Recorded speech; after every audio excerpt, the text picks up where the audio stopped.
All right, ladies and germs, I hope you're happy. I hope everybody's awake and is having a good morning.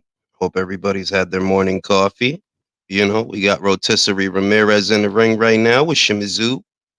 Hope I'm pronouncing that right. Everybody, it's time to get down.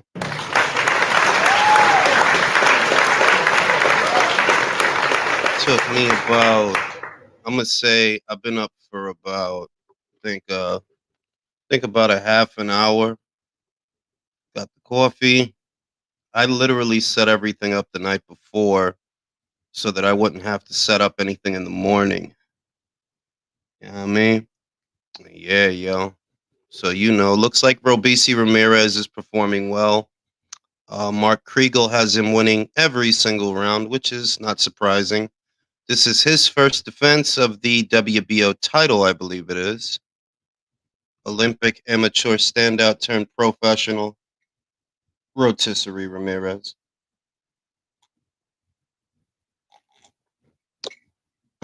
And yeah, yo.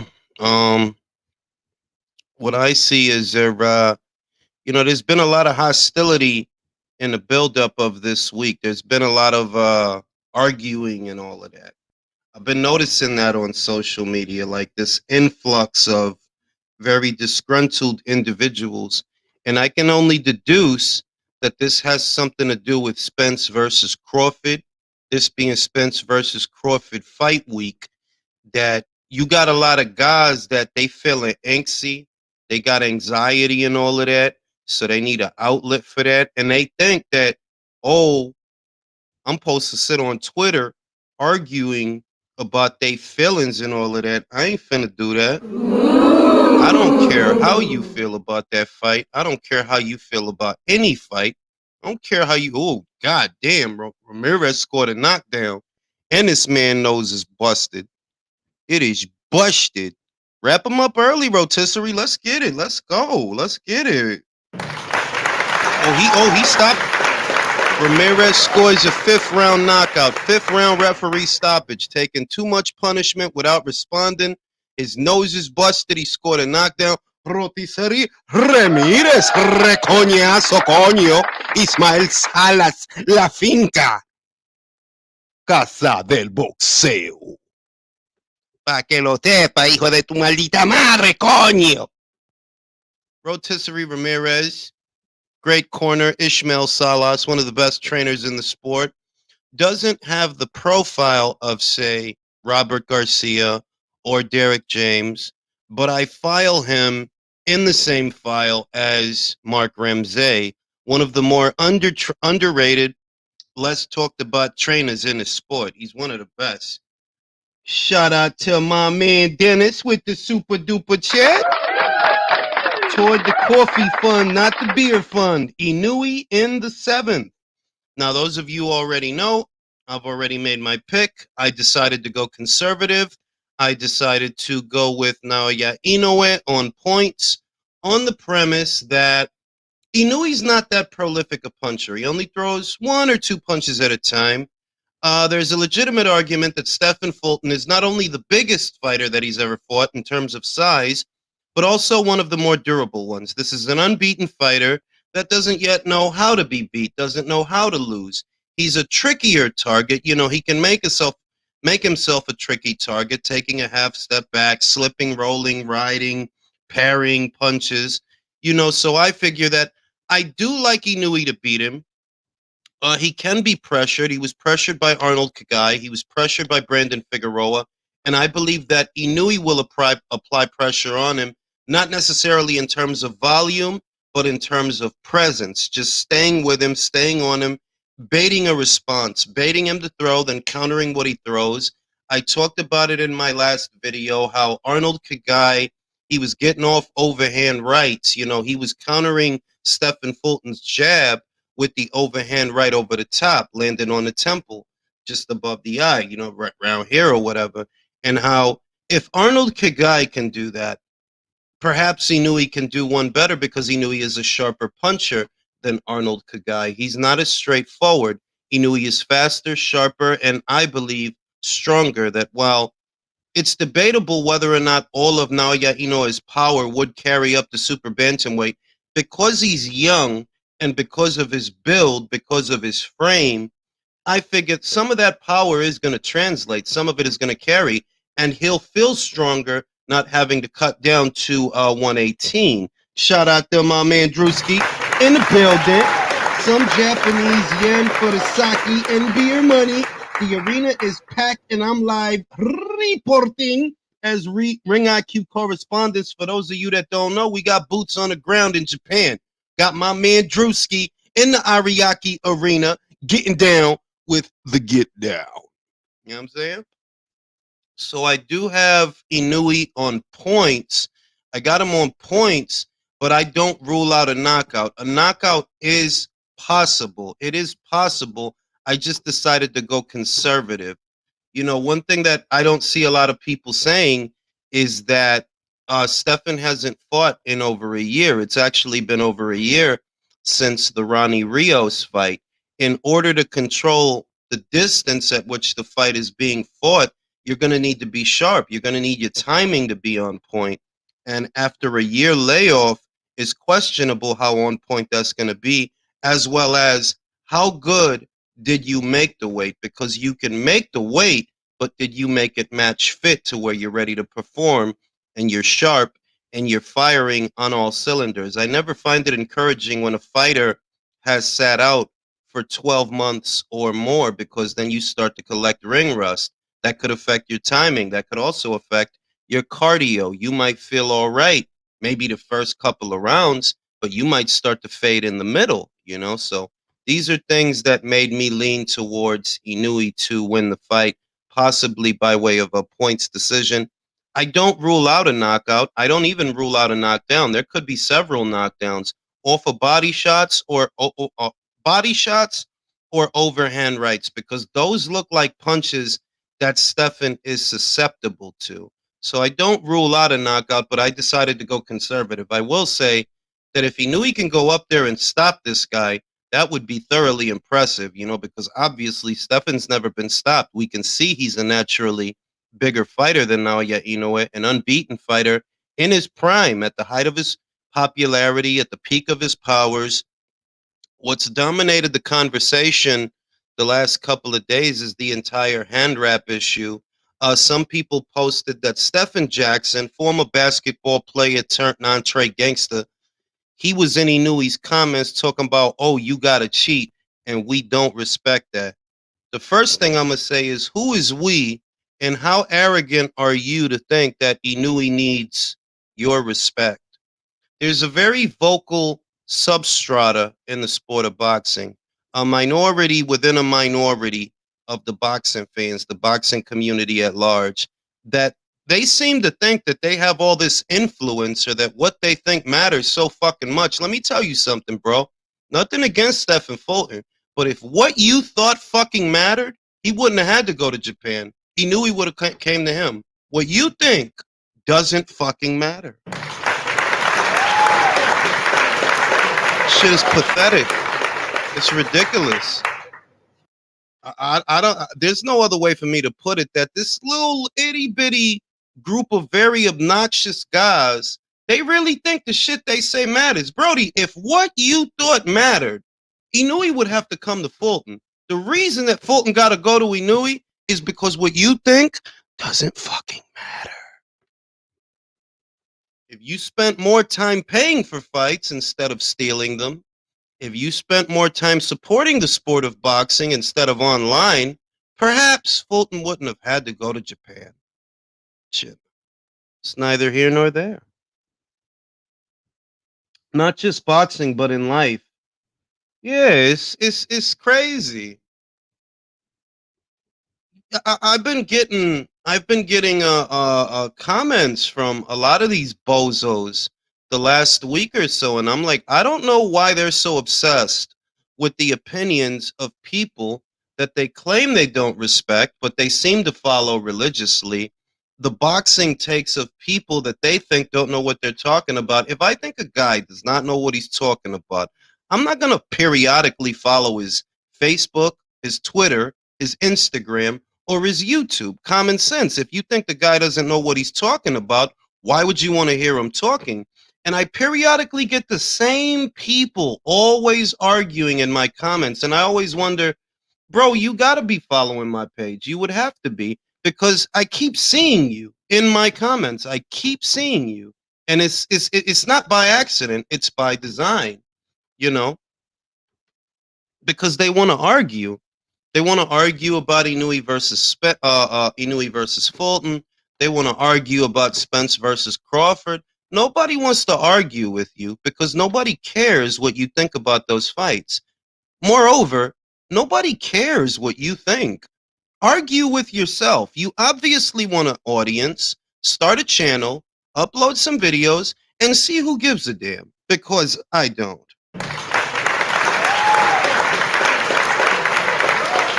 Think I'm gonna be sitting here splitting hairs over your feelings or what you feel about a fight, man? Get the fuck out of my face.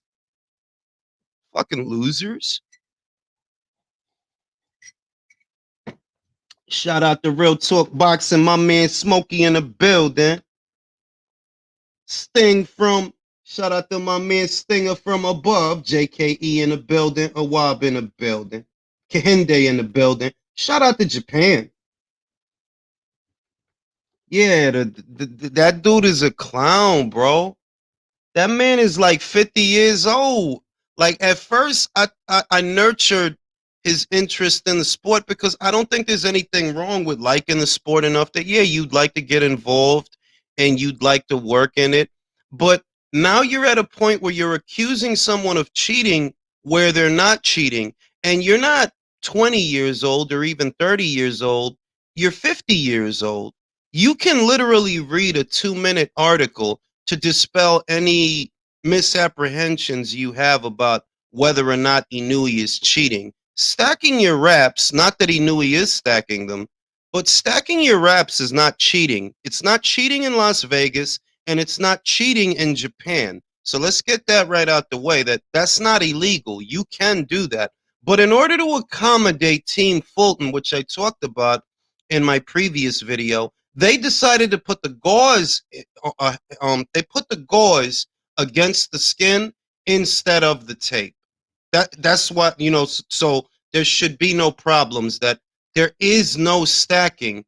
But for the bozos who don't seem to understand this, when you're a puncher like an Inoue or a Canelo or a Golovkin, sometimes you might want to stack the wraps because you're protecting your hands. It's not plaster of Paris.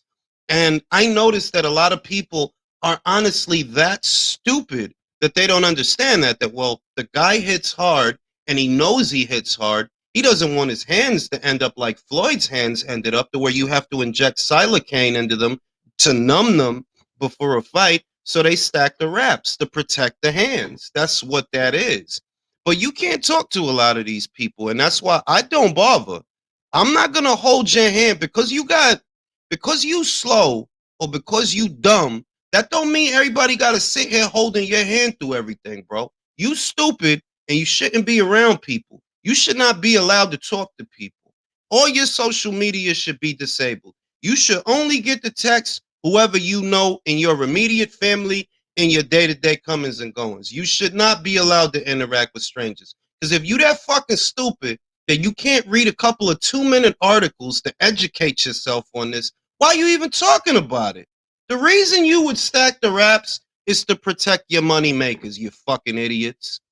Nobody want to suffer a hairline fracture. Nobody want to suffer a boxer's fracture or a broken hand. Nobody want to suffer that. So they add padding to protect the hand. Now, a non-puncher, perhaps they don't have to do that. A non-puncher, perhaps not. I don't know.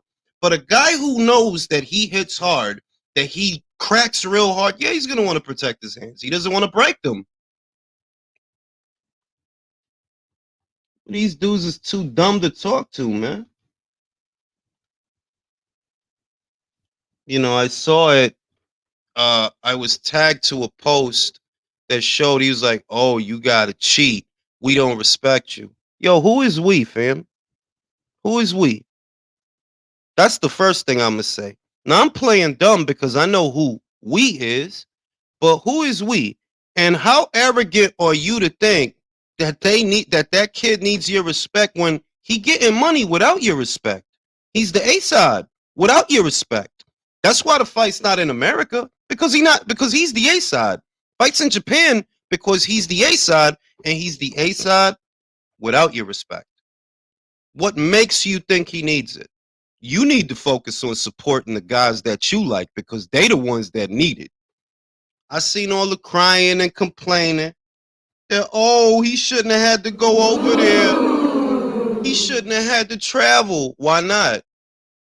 Foreign fighters travel to America all the time for fighters that ain't even that big a draw. Josh Taylor, WBO champion, unified champion in the Ramirez fight.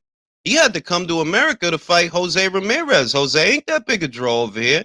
He had to come to America to fight Teofimo. Teofimo ain't that big a draw over here. Foreign fighters come to America all the time for fighters that are not as big in America as Inoue is in Japan. So when the American has to travel for a change, y'all legitimately turn into a bunch of boxing Karens. Complaining. What are you complaining about? Are you nervous? I think most of those kinds of behaviors stem from fear. If you confident here, you confident there, you confident everywhere. If you confident. So if you see people getting upset, stay up in arms that, oh, the American has to travel for a change, that's because you nervous. That comes from fear. That comes from the bitch assness in you, the secret bitch that hides behind your sternum. That's what that come from. It shouldn't bother you none if the fight is here, there, or somewhere else. If you confident and you believe in a guy, the fuck you moaning about? All of that is secret bitch assness that hides in your sternum. Never seen a era, a more pussified, sissified era of boxing fans in my life. Shout out to my man, Undefeated Journey, man. Ladies and gentlemen, this is boxing. Damn right. Shout out to my mans in them, Divine Valley. A great fight being pissed on by a small group of fanboys over stacked raps. They take these fights too personal, like if these boxers know they exist. Absolutely. Absolutely. The amount of vitriol and really the desire to slander someone and tear them down, do damage to their reputation, you'll notice that it's consistent with a particular group of boxing fans. They always want to tear somebody down. They always want to damage their reputation. They always want to attack them. When Anthony Joshua was negotiating with Wilder, they wanted to damage his reputation only for time to show that, yo, AJ was making this guy offer after offer after offer, each one bigger than the last. But instead of focusing on doing a fight, what they did, they slandered him to damage his reputation. With this situation, they literally out making videos talking about he cheating or he was gonna cheat, even though there's 2-minute articles all over the place that tell you stacking your raps in Japan is not cheating. And that's not just in Japan, that's also in Las Vegas, Nevada. The rules change based on where you're fighting. You know what I mean? But these idiots can't be bothered to read 2-minute articles because most of them don't even read at the 9th grade level. Fucking idiots. And think that I gotta sit here and suffer through your dumbass commentary. No, I do not. I don't listen to shit you say. Nobody listen to shit you say. The only motherfuckers that'll listen to a motherfucker like you are motherfuckers that are dumber than you. They would have to be dumber than you because if they had a half an iota of a brain cell, they wouldn't be listening to you. Shout out to my man, Tim Sheehy. Bradley's wilding about that tape and gauze. Listen, man, he could say what he want, but Canelo and Golovkin used it when they fought. They not the only ones. Like a lot of fighters do that. A lot of them. You know what I mean? But Canelo and Golovkin are two of the more high-profile fighters that stacked their raps. When they fought in Las Vegas, they both stacked their raps. They both did that. Motherfucking the dude that rapped shout out to Nonito, the dude that rapped Nonito's hands, Basil. He was saying that they're like, yo, you could take all that gauze and all of that stuff away from him, and this dude is still gonna punch like a mule. He's still gonna punch like a mule because he's not drawing power from gauze. It's not plaster of Paris. It's not a cast. You know, people are silly, man. People are silly. That's all I can say. People do silly stuff. In any event, the records are going to show that they didn't stack the wraps. They didn't put tape against the knuckle. They put gauze on the knuckle. So that should settle that. I know that with a small group of people, it won't because they're fucking stupid. And I think personally, a lot of y'all motherfuckers got a learning disability because you should be able, if you have a fully developed brain, you should be able to read a 2-minute article to see that not only is stacking not illegal, Inoue's not stacking his raps anyway. I don't bother to argue with unless I could get them on here on camera so we can all laugh at these motherfuckers and I can make some dough off of how dumb they are.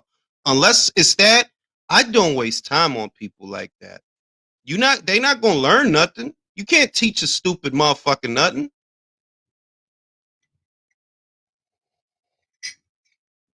There is no reason for me to waste time mincing words with motherfuckers that ain't got no comprehension skills. No reason for that.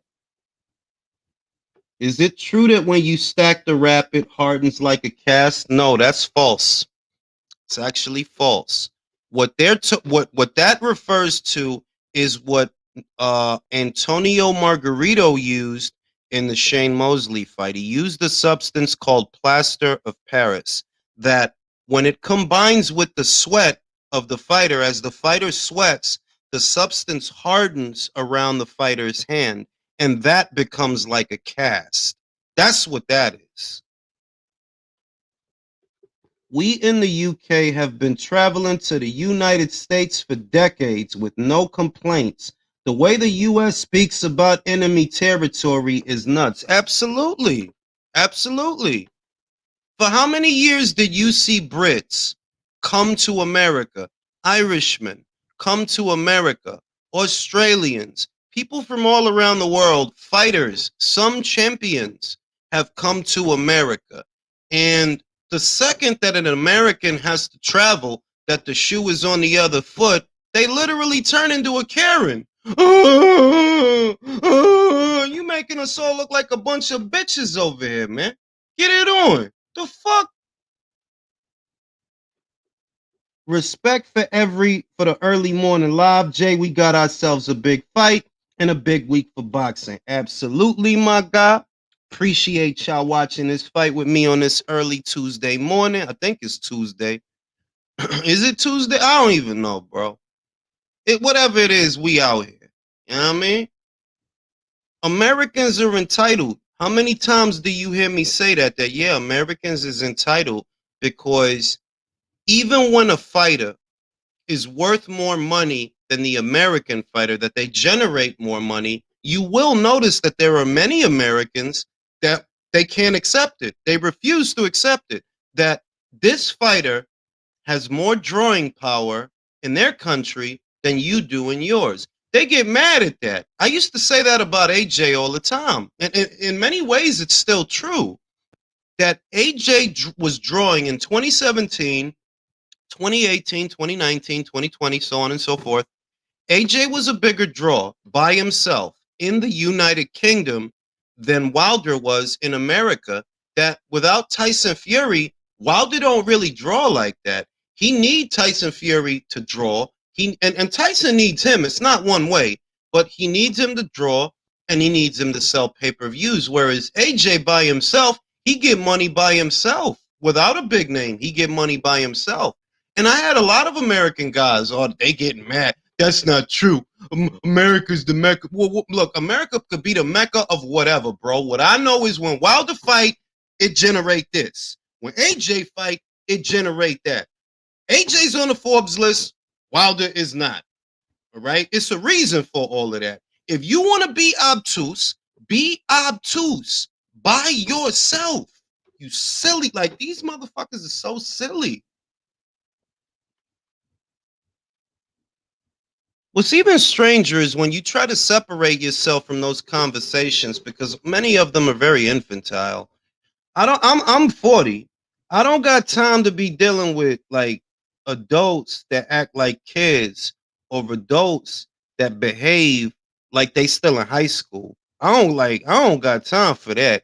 And I know it's a lot of that. I know it's a lot of people like that, a lot of grown ass people that act like they still in high school. I don't have time for that, man. If you stupid, go be stupid by yourself. You obtuse? Go be obtuse by yourself, bro. Right? Fucker do not have time to be arguing with stupid motherfuckers. I don't got time for that shit. I hit the block button now, where before I might let it go on a bit before I decide to block the person. Now I'm like, oh no, we blocking them off top. I don't have 5 minutes for you, bro. I don't got 2 minutes for you, bro. I'm gonna hit that block button and you could argue with the wall. You could, I don't know, B. You could do what you need to do. But I ain't wasting time on it. I am not. Nah, bro, I ain't 29. I wish I was. I'm fucking 40, bro. I don't got time to be out here. I don't got time for that. Like, nah, you bugging. If you can't read a 2-minute article with a level head and extract the information that you need to educate yourself, why the fuck would I try? Them articles, them boxing scene articles, it's not like you reading Mark Twain or some shit or Shakespeare. You know what I mean? It's not like I'm asking you to solve an algebraic equation. It's a 2-minute boxing scene article published every day, several times a day. Read it, educate yourself, and bring that knowledge to the discussion before you start discussing anything. And these motherfuckers can't be bothered to do that. They want to argue with you, expecting you to educate them, expecting you to post that. Like, listen, you fucking lazy brain motherfucker, go away. Argue with yourself and just go the fuck away. I think a lot of the guys get really insulted when I tell them that, whoa, I don't give a fuck what you think about boxing. I cut them off right there. I don't care what you think about boxing. So you don't even need to tell me. Me and you don't need to talk. Because whatever you say, I'm not going to give a fuck about that shit anyway. Motherfucker want to tell me how they feel and what they think. And, oh, I don't care, bro. Tell somebody who cares. I don't. That shit really upset a lot of guys. On God, that shit really upset a lot of guys. I'm like, what you think? I'm gonna sit here and have an argument about your feelings when I got these facts? I don't care about your feelings. I care about these facts. Fuck you telling me how you feel for? Tell your psychologist, psychiatrist, your therapist. Stop talking to me about your feelings. If I present you a cold hard fact, a conclusive fact, and all you could tell me is your opinion or how you feel, I'm gonna save us both a lot of time. I don't need to know, bro. Get the fuck on. Get the fuck away from me, you stupid piece of shit. Messed up part is if Inoue wins, these dudes will just continue that hand wrap narrative. By the way, too early for a corona? It's never too early for a corona. Ow! Yeah, they gonna do that, but why you think I keep saying lo que esa gente piensa? Nobody cares. Tú no ves que todos los boxeadores que le gustan son los boxeadores that nobody watches. So, if there were any value in lo que ellos piensan, well, then this guy wouldn't have to go to Japan. It is a waste of time. It's a waste of time. My back still hurts because I pulled a couple of muscles in my back. I am getting old. You know what I mean? You drinking a Corona right now, Leo? What time is it, Leo? Now I'm gonna open up the chat to the panel for anybody that might want to join. Now my back is not broken, but I pulled some muscles in it. It'll be alright though. It's healing fine. It's healing up fine. Spinal. Yeah, like when I say if I make a post on Twitter saying that I have Errol Spence losing and I have Crawford winning, if I do that, there's grown ass adults that want to sit there and argue about that. As if me picking Crawford is a reason for you to argue. If you got Spence and you say that and you post it on your shit, you think I'm gonna be in your comments giving a fuck about that shit? No, I don't care what you think. I don't care who you pick. Which tells me you must care who I pick if you trying to argue about that shit. If you are in my comments on any subject under the sun, trying to have a debate or an argument, all that tell me is, oh, you must care what I think. Because if the roles was reversed and you said the same thing I said, but in reverse, I couldn't give two flamingo-shaped fucks about it. I wouldn't waste a second of my time on it. Like, who said that? Oh, I don't give a fuck about that shit.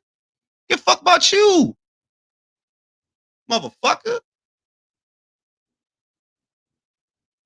Bacon and tomato sandwich on a pot of tea is not more. You know what I'm saying? We out here, yo. Oh shit! I didn't send the right link. My fault. I must have sent the link to the last one. Motherfucker think I'm about to be sitting here arguing about their feelings. That's the problem that a lot of these motherfuckers got. The people in their life must have told them that they special and all of that. When you get older, you realize, listen, man, don't nobody give a fuck what you talking about, right? Somebody gave a fuck what you talking about, you wouldn't have to look for arguments to have.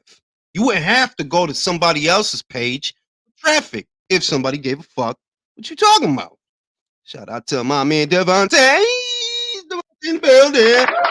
You out here. Is that Hey, good morning from the East Coast. What's up, Jules? I know that's not real Keyshawn Davis. That's somebody else. Hola, Julio. No, la verdad que yo soy Guillermo Rigondo, tú sabes. I know who that is. That's Alejandro. Don't call my name. Don't call my name. Alejandro. Hamburguesa. ¿A dónde está la hamburguesa? ¿A dónde está la hamburguesa? ¿Qué lo que es, maní? I am not with hamburguesa. I am with another cat called Pelo, but I don't know if you can see it in the camera. Espera, let me get the camera. Let me put it up. Le está pegando los cuernos a la hamburguesa. Ay, Dios mío, tú sí eres malo. That's right. Tú eres malo. Didn't I just click the, let me see, hold up. I just clicked the joint, didn't I? Let me see. Did I do it? Salute to the chat, salute to the panel. All right, now I want everybody to kick off the conversation because this is the thing, right? In spite of a few obnoxious individuals, I will not allow that to take away from the great fight that we are about to watch. And I've been saying this on repeat that if Stefan were to win, that's not a bad thing. That's a good thing because that might inspire more fighters to travel that, you know what? There's nothing to be afraid of. Devin traveled and he won. If Stefan were to win, Stefan traveled and he won. That might coax a lot of American-born fighters who may be averse to traveling on, fighting on foreign soil. That might inspire them to like, nah, it's all good, bro. You ain't gonna get jokes if you believe in yourself and you believe in your boxing. Do your thing. I don't have Stefan winning the fight. The fight that I studied for this fight was the Arnold Kagai fight because Arnold Kagai, similar height to Inoue, similar reach, not as big a puncher, doesn't have his reputation. And in that fight, I saw some things that were alarming. At that time, Stefan was actually a more active fighter than he is now. He wasn't coming off a layoff when he fought Arnold Kagai. And in the Arnold Kagai fight, one thing that Arnold did that was very smart on top of applying pressure was Fulton was using his jab a lot. He's using his jab, trying to create space, keep distance. And Kagai was coming over the top with a right hand, countering that jab. And it was actually landing. And that's kind of what started making, and that was like an important element that, damn, if he's touching him with the right hand over the top, and he's not as fast as he's not as sharp as he doesn't have the foot speed of Inoue can get him. He can get him, he can pressure him, and he can open him up. So I'm gonna let you guys weigh in on what you think. We're gonna start at the top. Devontae, who's gonna win this fight in your opinion, and why? I got Inoue by 10th or 12th, between 10 and 12 round stoppage. I just think the pressure gonna get to him. He might take him out early. I think the inactivity, the pressure. I don't think Fulton's nervous, but it's like nervous energy coming from his camp for me. So Inoue looks calm, poised, like he been here before. That's just from what I'm saying, you know. And they might have lit a fire under him. So I got Inoue by stoppage late. I'm gonna go smoke a cigarette, fellas. I want y'all to start the conversation. Who's winning? Why? And let's get it. Yeah, I have Inoue winning by stoppage early. Fulton gets, for a guy who's supposedly so elusive, Fulton gets hit way too easy, especially with overhand rights from shorter fighters and body shots from everybody. I don't think he's as good as his reputation leads people to believe, especially with the Figueroa fight that I felt he lost. A Figueroa who I was not particularly impressed with because he had a tie with Ceja, if anyone remembers that. Yeah, and Figueroa doesn't hit like very strong like Inoue, and I think Inoue is not going to respect Fulton's power, and that is going to make the difference. Because if Fulton had like like KO power, it would be a way different story. But I think what Fulton has in skills, in boxing skills, he Cooling. lacks in punching power. Who's And Mary? hello. What? We hear you. Yeah, so that's my opinion. I think like the thing that is going to make the difference is Inoue is not going to respect Fulton's power, but everything can happen because Fulton is the bigger naturally bigger fighter. So it's an intriguing match. Yeah, I think I'll take Fulton. Oh my, not Fulton. Inoue by probably late round stoppage. Maybe not late as 11 or 12, but I'll probably go like 7 or 8. Um, I kind of agree with forgot who said it first, but he's not one of those slick guys where he tries to avoid the damage completely. He's usually in the middle of it. He tries to roll shots, but he's not successful all the time. And even though he's beaten guys that have been good, you could say they've been champions and undefeated champions. It's kind of weird. It's kind of like the way Jermell Charlo's kind of gone about his career, where it's like, yeah, sure, you beat these guys, but they were guys that you were kind of expected to beat, and you didn't really do it easily. Yeah, Sato work really hard and go through basically 2 wars to beat Figueroa and Angelo Leo, and he got hurt in both of them. In fact, he even got hurt by I think it was Adam Lopez really early in his career, which is kind of alarming. So a guy that gets hurt. Oh, he got hurt by Lopez. Yeah, apparently I have to. I think it was like I was like watching BDA, and they had actually said that Adam Lopez landed a really good shot on him, but he gassed out, so Fulton was able to kind of take over after.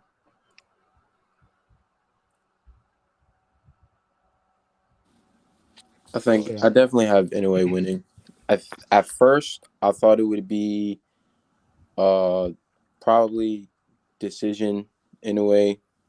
I think I used to think that Fulton would, be able to take the punches, but wouldn't be able to contain himself too much, taking all those shots.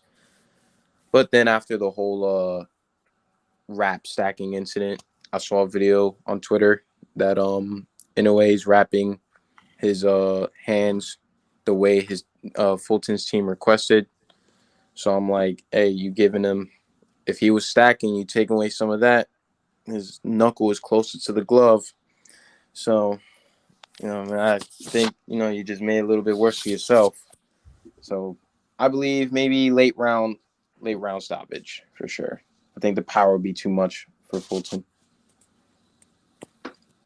Yeah, I'm actually surprised that so many people think that a pad is going to be stronger than your knuckle hitting you in the face. But hey, man, I guess magical experts don't know everything.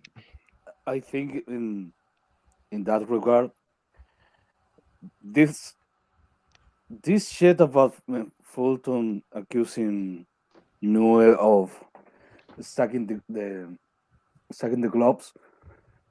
It was a power play, but it was well played because if if he's using that kind of bandages on his gloves, it has to be for a reason, and the reason is he wants to protect his gloves You gotta and think. his hands. He wants to protect his hands. So if he doesn't protect his hands, he's gonna be that confident to throw power punches because there has to be a reason does that. Let me answer that question. Let me answer that question. Anui said that in Japan they have different rules and regulations, and that's one of the main reasons that he's doing what he's doing with the raps. He said we do things specifically here in America, and he said in Japan we don't do things out here that way. So it's either you get with the program or stay in America, and that's literally what Anui said to Fulton, and pretty much to his face. So, No, you yeah, know, But let me answer let me answer his question real quick. Here's why he won't be hesitant to throw power punches, because he fought in Scotland where that style of rapping is not illegal against Manuel Rodriguez. What happened? Second round KO. He fought in Jesus, where did he fight in America where that wasn't legal? He fought somewhere, California, but I think? again, California, early stoppage. Like, and there was somewhere else, but again, early stoppage. It's like he's fought in places where he's not allowed to wrap his hands like that. Different place, different rules, same result. Bitch on the floor. So it's like this is a win for Fulton. Oh, shut up, you dumbass.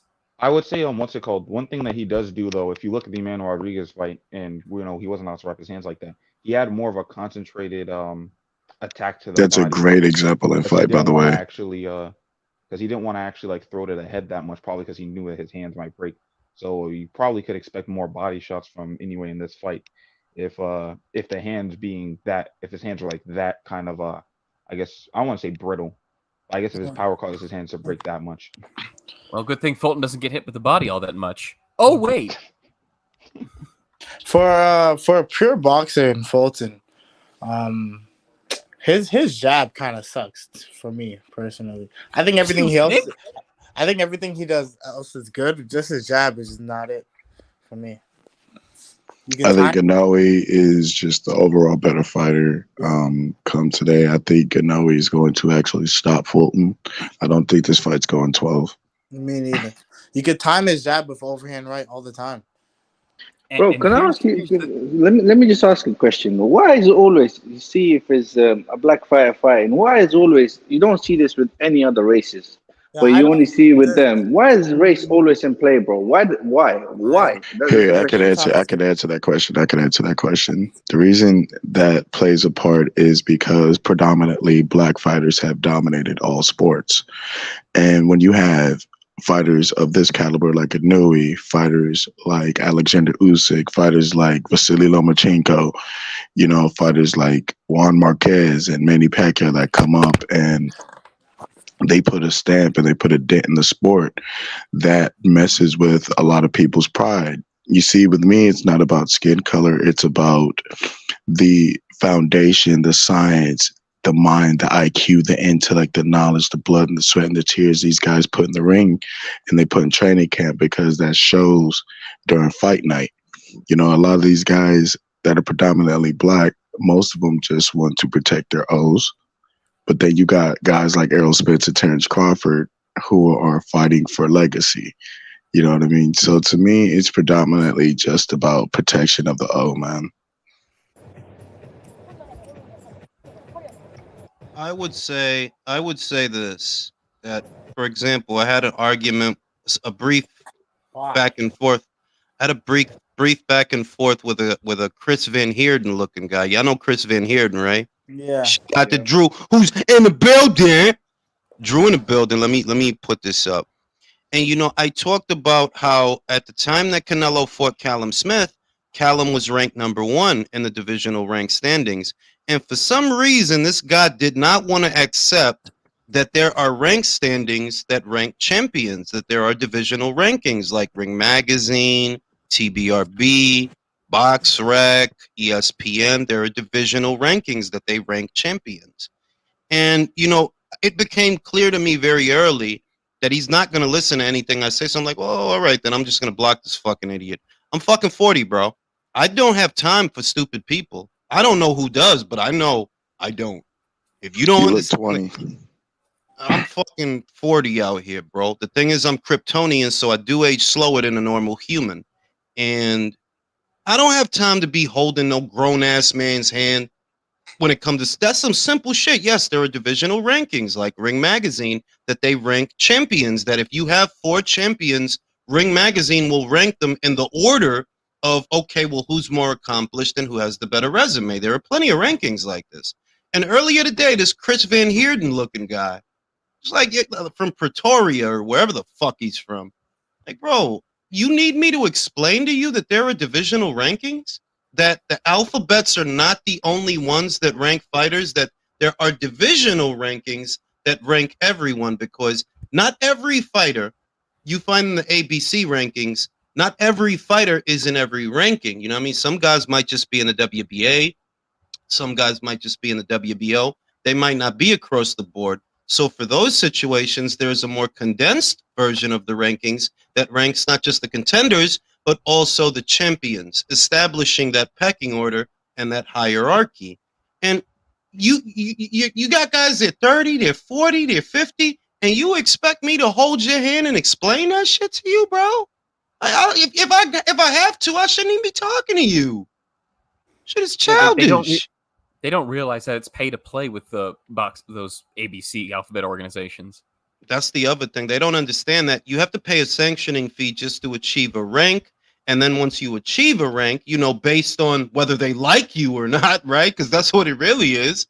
Based on whether they like you or not, they'll move you up or down. You know what I mean? Like, it's childish. You're bro. telling me, you're legitimately telling me that these sanctions are allowing these fighters to put in blood, sweat, and tears just to pay for an accomplishment?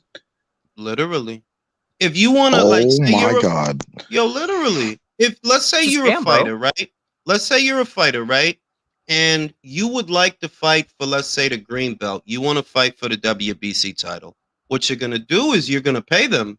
You're going to pay them sanctioning fees for your fights. You're going to pay them, I believe it's 10% or 3% or just somewhere in between there. You pay them a sanctioning fee, and then based on your progress, they'll move you up or down the ranks. No way. Yeah.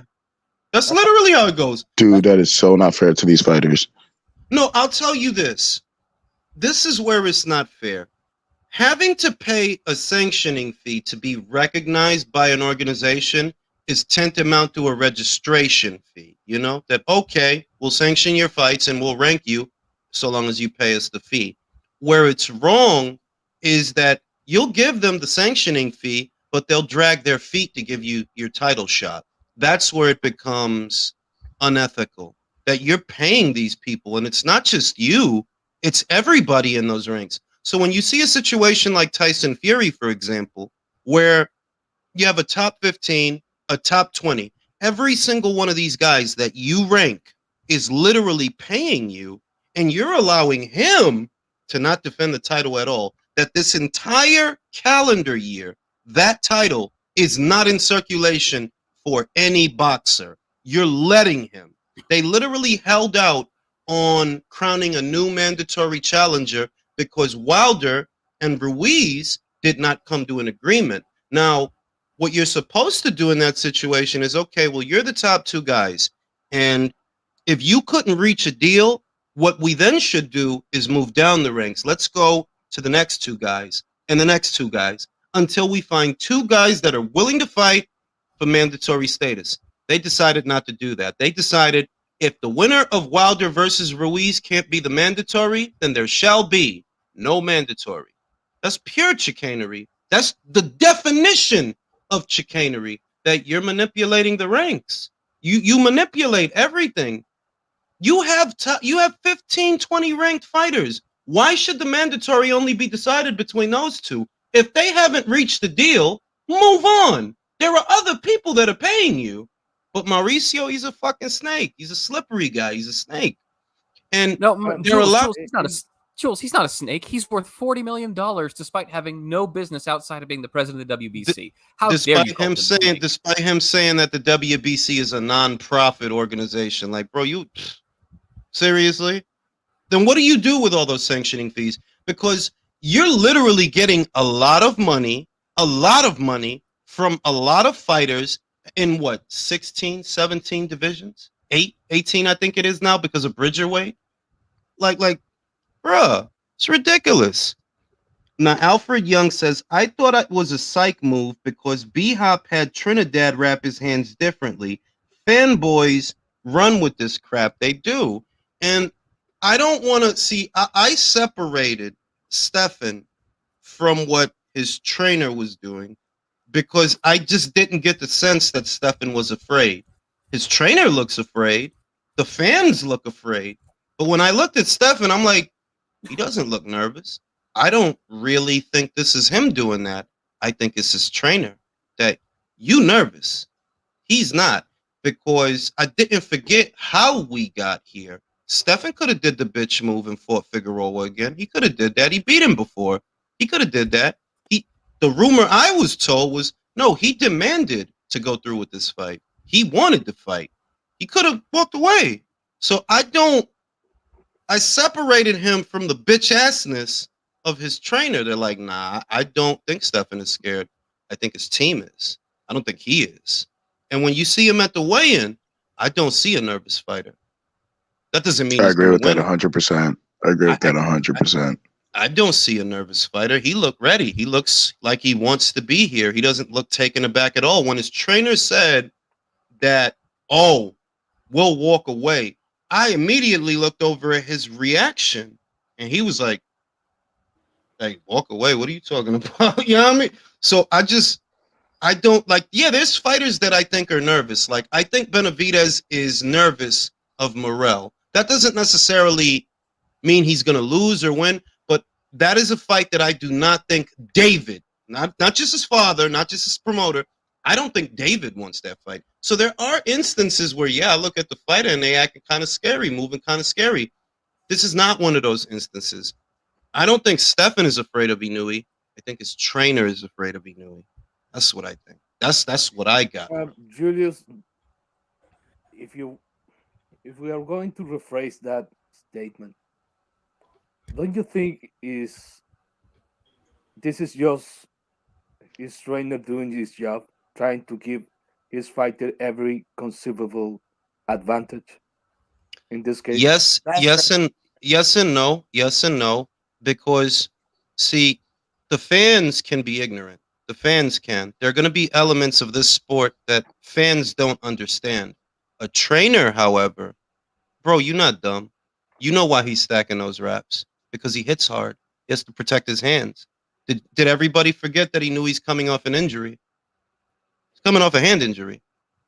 You stack your wraps. If you hit hard, you might want extra padding because you might suffer a hairline fracture or you might break your hand.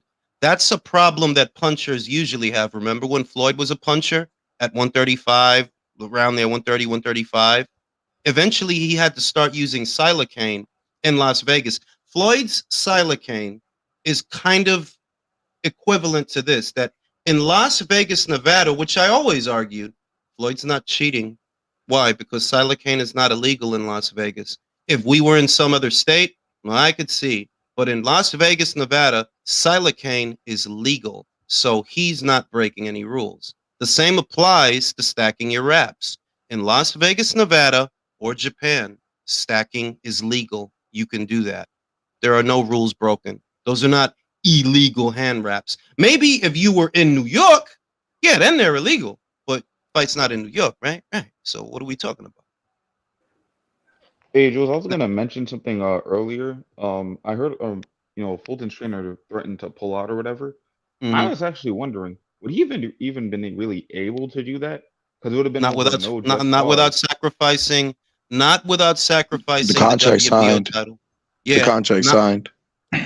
if like that was a bluff, but I'd wager that because the Inoue people decided, okay, we're gonna put gauze on the knuckle instead of tape directly on the knuckle.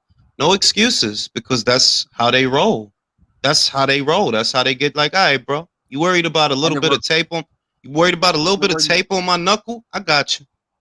And they're wearing winning gloves. He's gonna wear Exactly. those little pillow gloves. Oh God, if he knocks Fulton out, 'Cause I'm that's what I gonna was laugh wondering my too. I ass was like, off. wouldn't they like sue him if he actually like up and like left at that point? There is a Because precedent. There is a precedence to do that. I'm gonna grab my coffee, my second cup of coffee. I'll be right back. So I had a question for the panel. Yep. So I just want everybody's take on it. July 29th. Who does everybody's got? Crawford. The fans. The fans won. Yeah. The fans have lost this. The fans lost that one, brother. They've been losing that for 5 years. They haven't. They didn't suddenly win now. Honestly, nah. Like Spence is getting knocked out, bro. Like I'm Actually, not worried I about sh- that fight at all. Actually, wait, like, hold on. Before I fully say this, I'm not worried for Crawford's safety at all for that fight. But I found it funny that there was a guy one time that said, oh, y'all are gonna keep letting Inoue do this shit until he actually kills someone. And I was like, you know what's funny? Spence actually is on steroids. Like, you could even see it in the picture. He has like gyno and shit. And his style is literally the one that's like usually one that would kill people, you know? Aggressive puncher that doesn't punch that hard, but he punches a lot, so he'll eventually break a guy down. And usually those long, drawn out beatings are what ends a fight. But I've never seen a soul complain about him though. It's quite a funny thing, these boxing fans. I wonder why. It's tribalism. Oh, just to change the subject real quick. Have you guys been seeing that throughout the night they've been saying Inoue can join Nonito Donaire for being the 4-weight champion across these 4-weight classes? Oh, and Leo Santa Cruz too. Holy shit, Leo! How What does the his name keep bringing up? fuck? Yo, I forgot that he's a 4-weight champion, man. I mean, was it impressive? I mean, his run was, I guess, okay until he went to 30. Until 126. Until 126. He was a Nah, good he fight beat at Frampton 120. at 126, so I I think- kind of respected that. Best was at 122. Yeah, for sure. And then 130 was just too much for him. He looked like a mid fighter. Not even mid at 130. I didn't like him at 130 at all. Who did he Yeah, even fight because at 30? that shit that super featherweight with Flores, the circumstances of how he got that title shot is It's iffy. is despicable. Yeah. Because that title should belong at that time to Machado, not to fucking Gervonta Davis. Screwed him over so bad, bro. Man. If Leo Santa Cruz was to going to super featherweight to fight Machado for that title, okay. You'd have got knocked out, bro. Oh my He god, that would have been amazing. He would have got knocked out. Same way Gervonta did to him. Would have spun his little wrist, and then his head would have spun about his shoulders. It God, I is hate kind that of little sad what wrist happened flick to he does. Machado, man.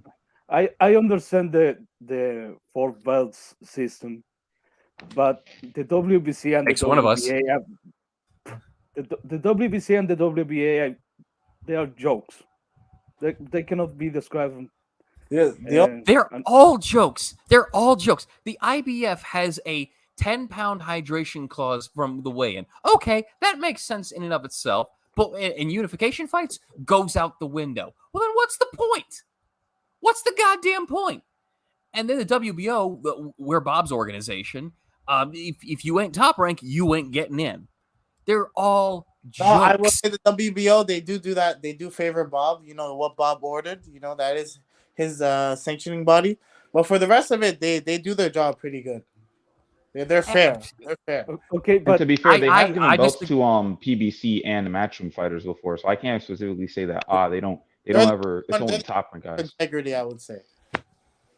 Because I would WBO argue that their believes- treatment of Ioka suggests that they are not a good organization. I don't fuck with the WBO. I don't fuck with any of them. What do they do to Ioka?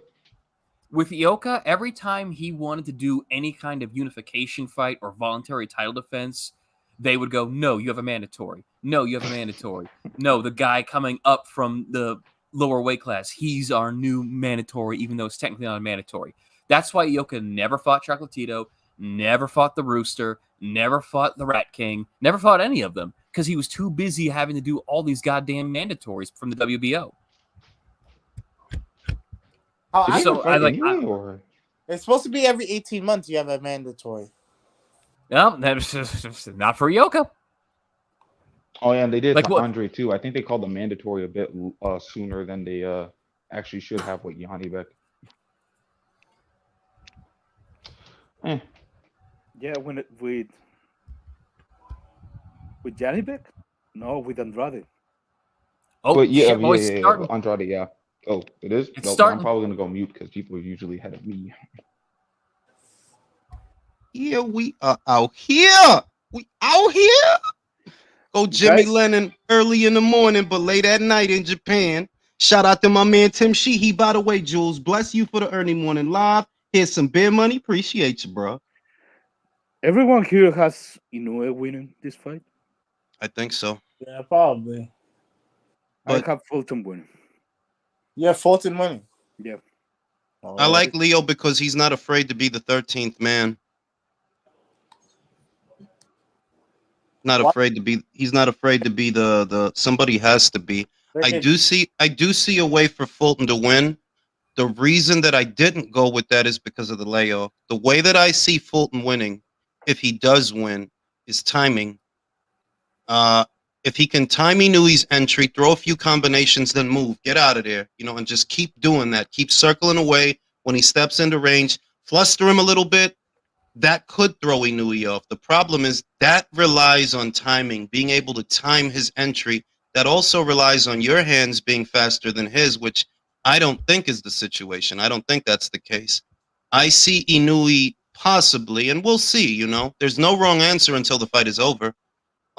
I see Inoue possibly taking away Fulton's jab with the right hand over the top because it was a glaring deficiency in the Arnold Kagai fight that whenever Fulton would try to create space and use the jab, Arnold would lean off to the side, right hand over the top. And not only did it take away his jab, it was actually landing. Arnold is no Naoya Inoue. So I do have Inoue on points, not knockout. I don't know who has him by knockout, but I've got him on points. What an entrance. Look at this. All his wins plastering on the side. What a man. And coming out first, too, because he's the challenger. Makes me proud to be Japanese, which is saying a lot because I'm really Korean.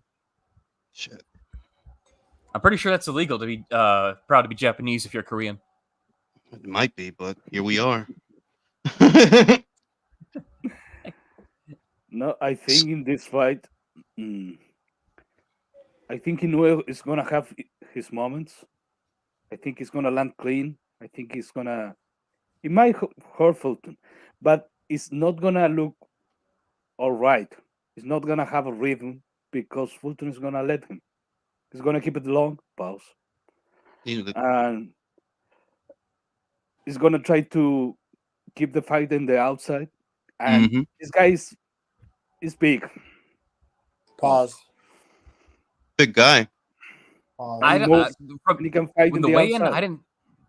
From the weigh-in, I didn't think the size difference was anywhere near big enough for that to benefit Fulton. He's going to keep it long because he's big. Pause. Michael. Pause. Michael. Pause. He's going to keep it long Pause. because he's big. Well, so long as he doesn't keep it thick, we're okay.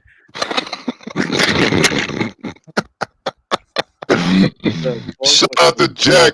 Fulton is a pure boxer, but fights more like Shakur. He is a pure boxer, but him and Shakur have different tendencies. Fulton's jab is not good for a pure boxer, bro. He has a whack jab. Sorry. That is why. See, what I like about Fulton is he can make himself a tricky target. He can fight at a wide stance, bending at the waist, bending at the knees, bending at the torso, slipping, rolling, and riding. That he's not going to be there for a lot of the same punches that other guys have been there for. But the jab is a deficiency, and I feel like the strategy would rely on an effective jab. That, okay, you can catch him at the door, you can pop him, maybe bring over a right and get out of there. Maybe 2-3 punch combination and get out of there. But I feel like that jab is going to get countered. I like Leo feel that I don't think he knew he's going to look like a monster in this fight. I don't. But I think he's going to be busier, and that'll win him the rounds. Brandon says, salute Jules and the panel. Thank you for going live for this fight. Keep doing the Lord's work. Appreciate you, bro. And the other thing is the thing that we're always speaking about, Julius. A pure boxer has an advantage against a boxer puncher. Yes, now, I don't think right now Inoue is levels upon levels above Fulton. But if he proves me wrong now, okay, he's gonna be undisputed in a second weight class because if he makes easy work for Fulton, nobody is beating fucking Inoue. No, I will say that. Nah, Tapales, ese tipo pelea bien. Tapales is a problem for Inoue. I agree with that. Tapales' movement, the way he angles his torso, brings over counters. I see a very interesting fight in that fight. What I see in Fulton, honestly, look, controversy aside, because I think his trainer was acting like a bitch. I like Fulton's spirit, bro. He did not shy away from this. I thought because of the Figueroa shit, they said he was going to move up to fight Figueroa. I was fucking disappointed. So when he decided to circle back, that's some real shit. That's some real. I respect him. I didn't think it was going to happen either. I didn't think it was going to happen. Like when they started talking that Figueroa shit, I'm like, right on time. Right on time. The only person on this panel who actually had hope was Virtuoso. Shout out to Virtuoso. The fans win. The Bronx Bomber. Because we were all shitting on him. We were like, yo, this fight's not going to happen. Is Fulton using a motorcycle jacket that is too big for him? Mm-hmm. Yeah, he is. But yeah, we thought he was going to do that PBC crap. And to be honest, I guess I'm just that much of a cynic. I think he was partially shamed into that by the Twitter reaction. Me too. I think so. I don't think that. I think that Fulton, there's two things that I think influence Fulton. One, he's not a bitch. Two, Devin Haney. I feel Devin Haney set the tone by agreeing to go to Australia 2 times and emerging victorious both times. I believe that is what, and that's the effect that I wanted that to have. That, bro, don't be afraid to go abroad. You might win. You never know. You got to go. We see Mauricio Lara go to the fucking UK and fight in the bubble. That man was there to lose. That's why they brought him. They brought him because they thought, he going to lay down. Josh Warrington going to beat him easy. You got to try, bro. So I feel like when Devin agreed, yo, I'll go to Australia and beat your boy 2 times, bro. I don't give a fuck. Australia, America, I'll go. I believe that set the tone and made this possible. I believe to some degree that helped Fulton make his decision. Yeah, but George Kimbo's saying Inoue, bro. Well, you damn right about that, motherfucker. Right about that shit. Hey, bro. George, bro, he's ass. I thought Max fuck George. Fuck George. I just want to say, bro, Robesi is a fucking problem, bro. No, he is not. Robesi whooped that motherfucker's ass. Yo, he turned him into Kobe beef, man. And I want to see him against Luis Alberto Lopez. Nah, I might take Lopez in that fight. I would take Robesi in that fight. That flashy shit that Lopez do, Robesi has fundamentals. And that'll take away a lot of that flashy shit.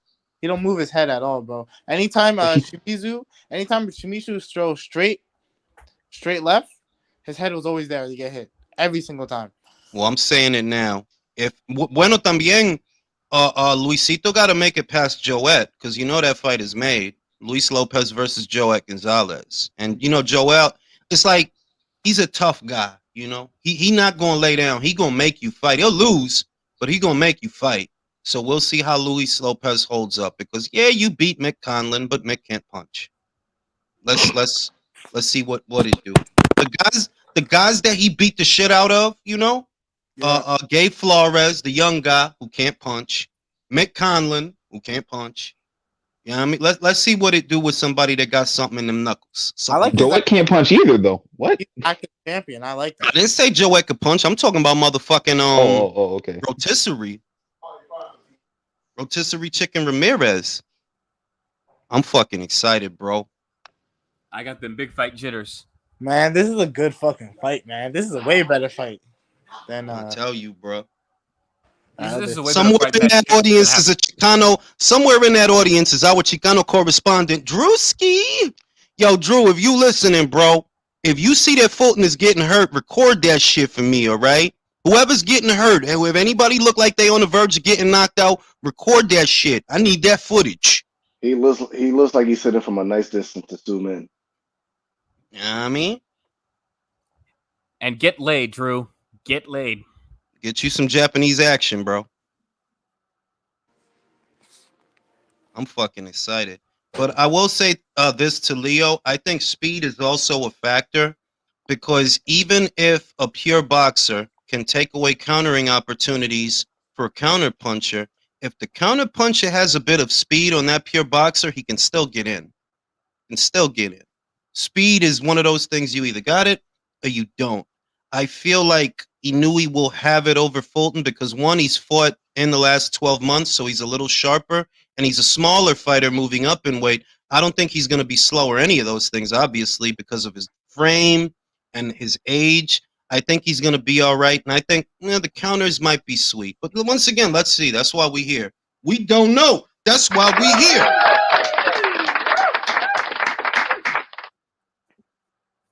Julius, I was going to tweet that my dick is getting hard, but I ain't going to do that.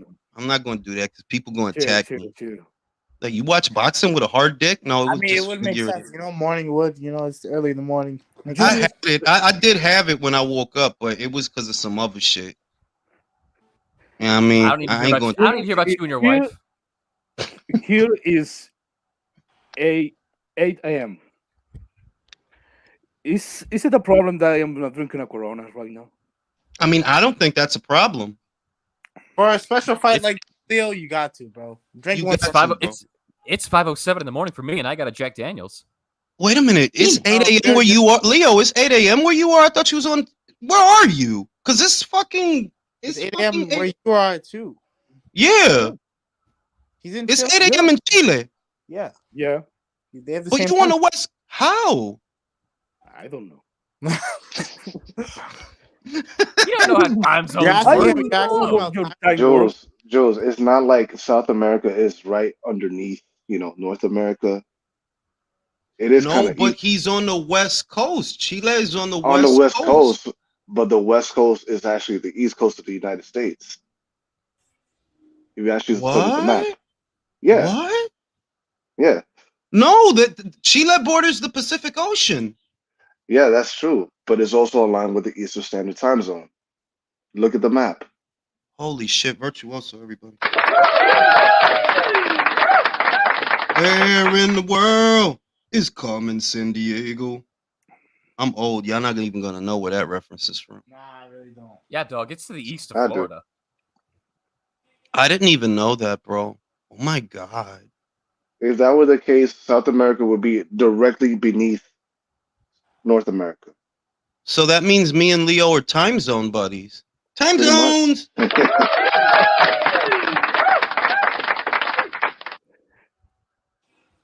I believe that Fulton may be weak to the body. What do you guys think about that? I believe it. Actually, no. He took some shit. We were saying that during your smoke break. From Brendan Figueroa. He took some shit, so he's durable. Brendan Fraser does like to go to the body. The Encino man. Fulton looks ready. He looks up for it. I love how they have this little interesting factoid. 3-0 in world title fights. Has 3 sisters. Who cares? Not in case you want one of their phone numbers after the fight. Like, yo, he has 3 sisters? Okay, I'll take 2. Not 1, but 3? Shit. I have 3 sisters. No one gives a shit. How does it do that? Showtime, it's go time. Hey, yeah, me fucking.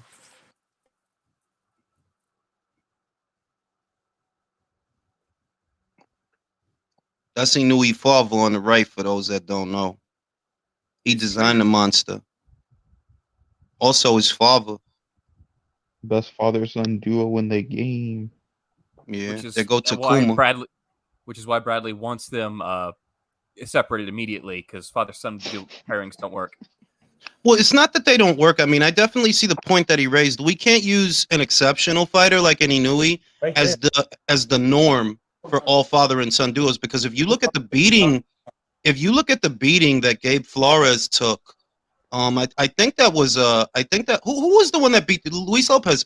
He beat the fuck out of him, and I think I saw one other guy beat the fuck out of him. Cabrera, oddly enough, who has a horrible knockout percentage. The Cabrera guy. And his father wouldn't fucking pull him out. I don't even think he had a towel to pull him out. It's like, bro, like, your son could have got brain damage, bro. He did get brain damage. What you mean could have? He got dropped like 2 times. You need a professional in your corner. Poor Takuba. He's like, oh, Inoue's brother. Oh, that poor guy. He's WBA bantamweight champion right now. For those that don't know, I do favor the great Nonito Donaire. Shout out to Nonito. I do favor Nonito to whoop his ass. Oh no, no shit. Right. Here we go. All right, bro. Hey, y'all gotta start shadow boxing during the fight. Yeah. Oh my god, I'm so hyped for this fight. Let's go. See, he's throwing a short jab. He's throwing a short. He's already circling. He's already given up ground. He does not want to gamble with Inoue. Even though he's taller than Inoue, because he's fighting out of a wide stance, that's taking away some of his height.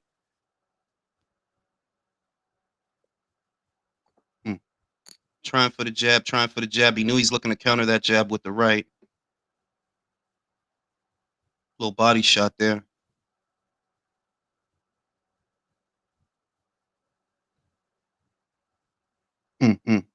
Stephen Fulton, very aware. Half step back. Showing the jab. Not landing it, but showing it. Probing. Waiting. They want the center of the ring. They want to hold it. This is a fight that I feel we're going to see a lot of bursts of aggression. It's not going to be a shootout. It's going to be bursts of aggression because this is all about inches. Pause.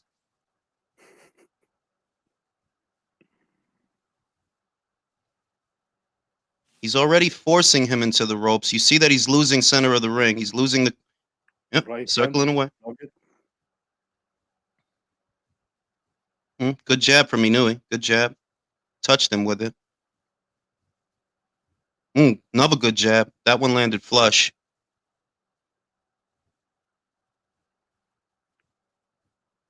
Showing Fulton hasn't landed anything yet. Not yet. My heart's on fire. I'm gonna push it over the wire. Oh shit. From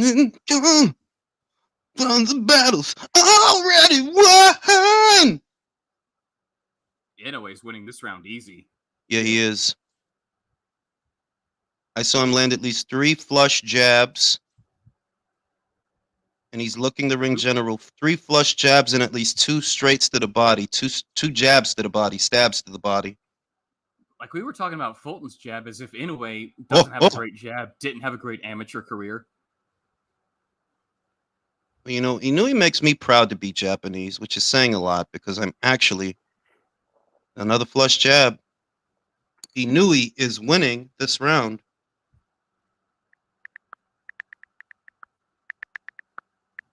Man, it's such a shame for Fulton that Inoue has those cash. Goes to Inoue. This round goes to Inoue. Yep. Yeah. What minute you guys at? You guys at 30 seconds? I'm at 12 seconds on the clock. Inoue's taking the first round.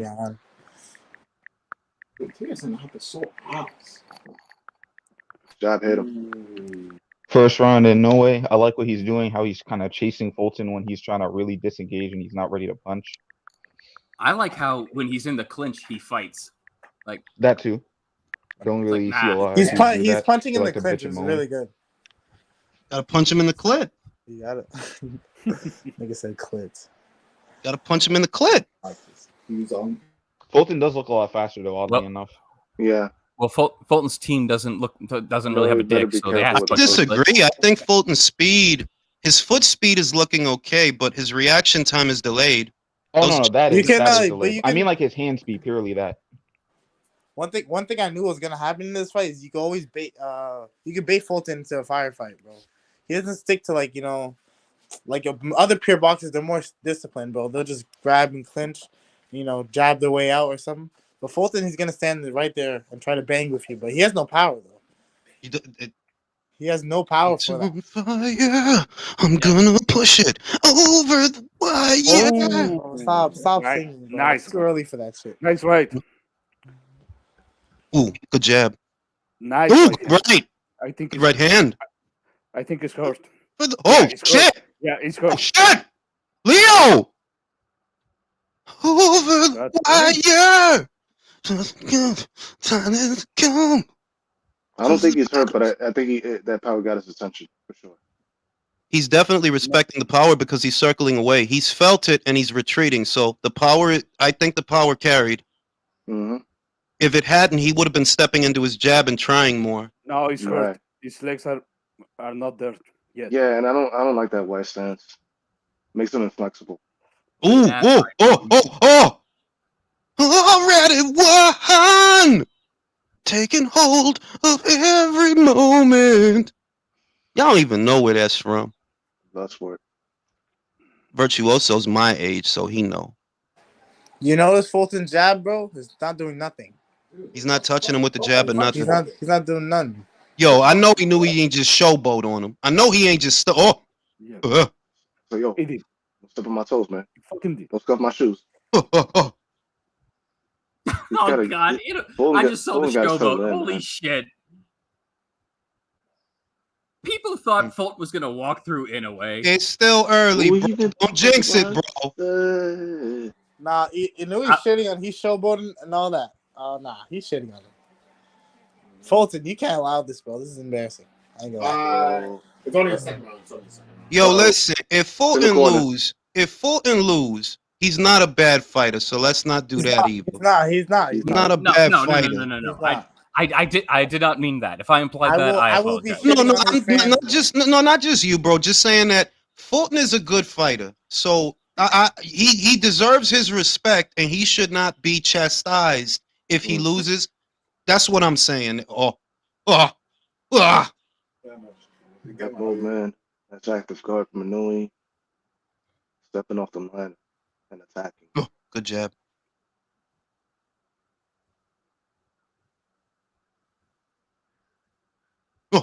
Tries for the right. Tries for the jab.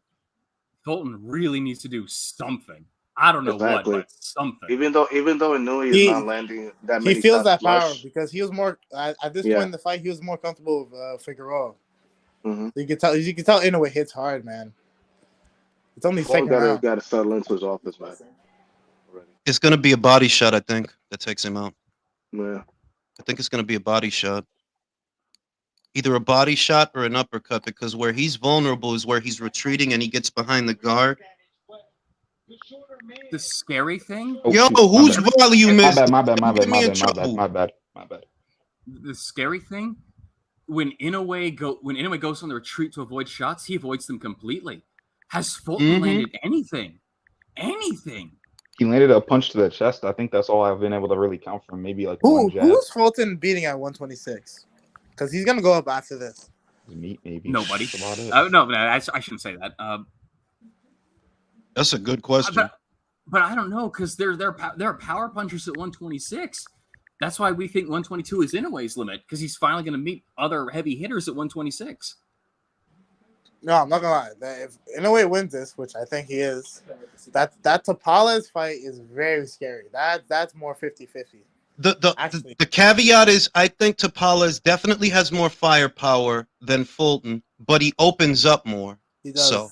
He does.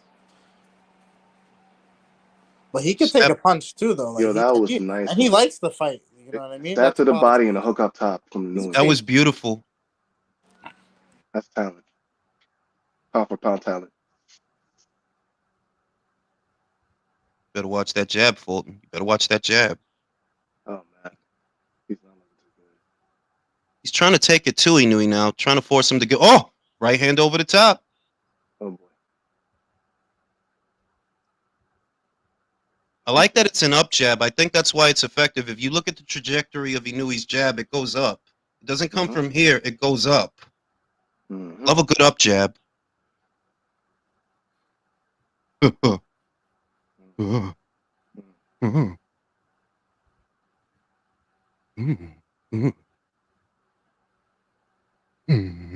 he's gonna have to throw that right hand.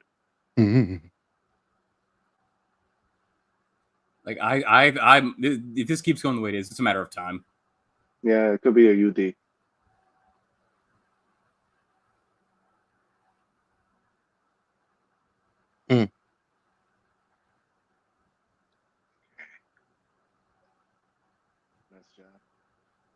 Good stab to the body.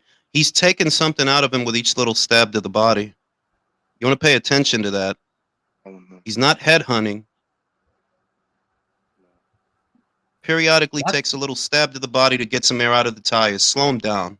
Inoue is the most disciplined power puncher I've seen in recent memory because so many are headhunters. He's like, So many. body. You see it that it's constantly stabbing at the body, constantly get him, and it works both ways because you do get to take something out of him, you do get to take some air out of the tires, but it also makes him want to drop his hands, like, oh shit. So you hit him some shit upstairs.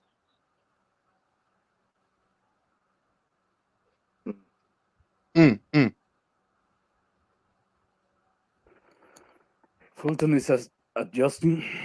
Yeah, he's adjusting now. He's trying to show some gusto, show some moxie, still weary of the power. And still losing the fight. Love that stab to the body because it's so disarming. Your first instinct is to protect your face, but you feel that shot to the gut. 3 up. Oh my God, come on, man. Fulton had a better round, but Inoue picked him apart with that jab. See him bleeding from the nose. The jab. Another Inoue run. That tail was flopping around. I did not think this would be a boxing lesson, to be honest. Not gonna lie. And Fulton is leaking. Yeah, he's From leaking. himself. Yep. I need to see an adjustment. I need an adjustment from Fulton. Yeah. What's he going to adjust? He's got to work on the inside, man. The only That's what real it is. adjustment that he can make is to take more chances on the inside to take it to leaking. Inoue. He'll get knocked out if he does that. He's He'll get leaking. knocked- He's leaking just from the jab, bro. His nose. You know what's kind of funny, too? mean, Boxing Gym's kind of if- called it. He said Inoue's going to be better on the outside than Fulton. He needs to make it an inside fight. And if shaking your head could get you points, Fulton would be way ahead. Here's the thing, though. Like, when Fulton is, like, at eye level with Inoue, just bending down the way he does. Because he takes that wide stance, exactly. Yeah. If he's going to be physically imposing, you got to stand straight up, at least try to shoulder him. Got to crowd his work. Like that. Does the year inactivity play a factor in this right Absolutely. Timing is off. Right. Absolutely. Timing is off. now? It's killing, like, it kills fights a little bit, bro. It's not good for these boxers, man. Makes me mad confident that Terrence Crawford is going to win. When I see the happy faces smiling back at me. Terrence Crawford doesn't even need the year layoff, bro. He doesn't need that. I mean, like I said, I picked him before we got here. You know how I feel about it, bro. I picked him way before we got here. That is so sad that Inoue had an injury, had to get surgery, had to recover, and he still fought more recently than Fulton. That's crazy. Bro. See what PBC is doing to these fighters, bro, and the fans don't even realize it. They're completely comfortable with fighters going in fights with a year off. Like, that's not normal. Yeah, the fans lose like that. Yo, you should want to see fight. You should want to see your fighter active, bro. Bob's talking about Shakur's fighting next time in fucking November, bro. That's crazy. That's crazy. But you know what? The thing is, it happens. It does happen for different reasons. With Shakur, it's actually self-imposed.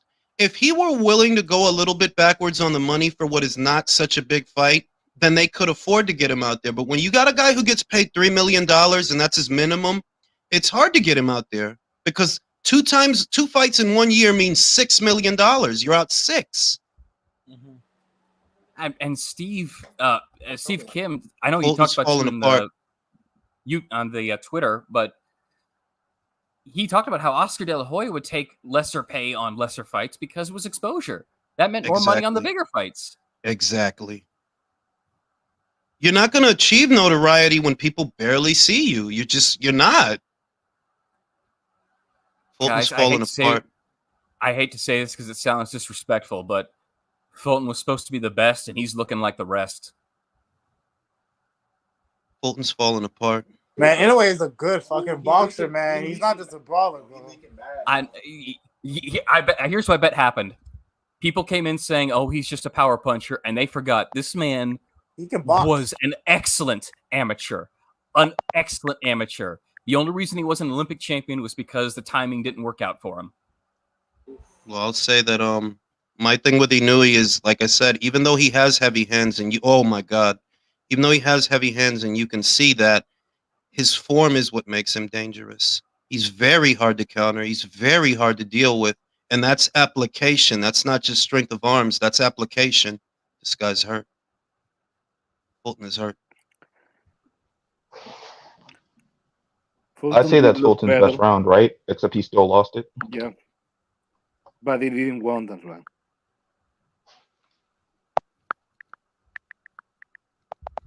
Yeah, but I'd probably say that's a form Dog, he needs he's to get more getting of a dust beat up. up. Yeah. There's Marlon. Yo, Fulton's not gonna last much longer, bro. I'll give him round 7. Same shit I see, bro. He can't keep getting hit like that. His jab is just nasty, bro. I was somewhat sarcastically saying early round fight, but this is looking like a mid-fight stoppage right now. No, this is looking like a long fight stoppage, actually, because he's not fighting him like he's wanting to knock him out. He's fighting him like he wants it to last long. There goes Marlon Tapales. That's a guy that I think makes for an interesting fight. He has firepower. He has athleticism and slickness. The caveat is he opens up more than Fulton, so you'll land big sooner than you would on Fulton. Or you could, I should say.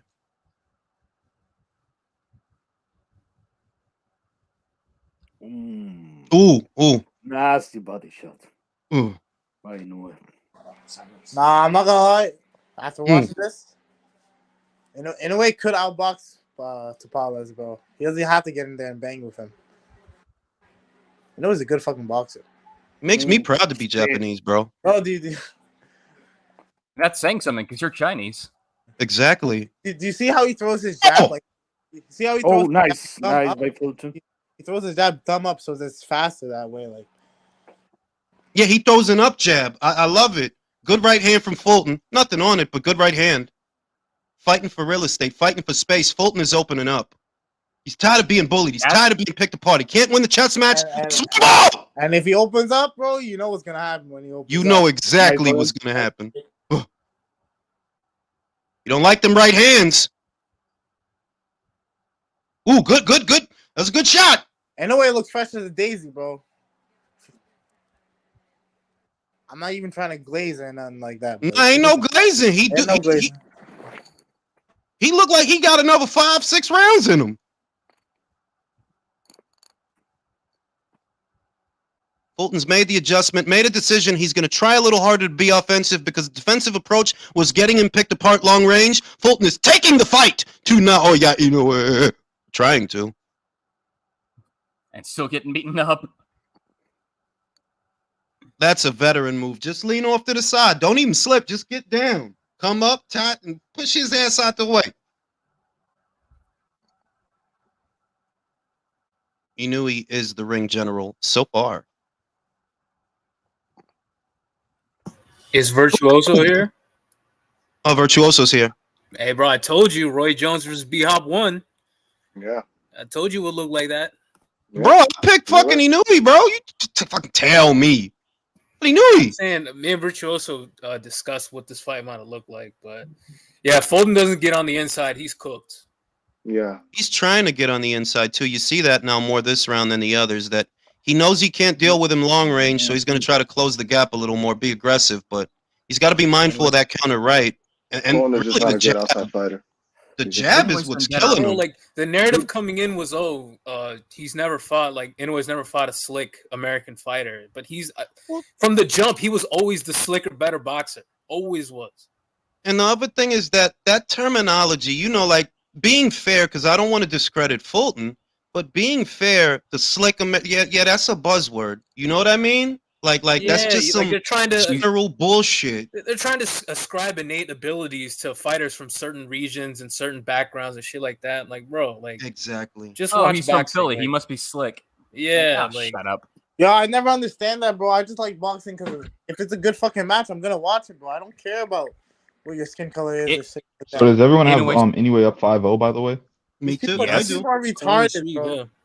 Fucking stupid. Inoue is better on the outside. He's better mid-range. His power has carried. He's more technically sound. The Bro. only thing we don't know is he better on the inside? Yes, that's exactly it. That's where I said Yeah. where Fulton would have won the fight, which is not happening anymore.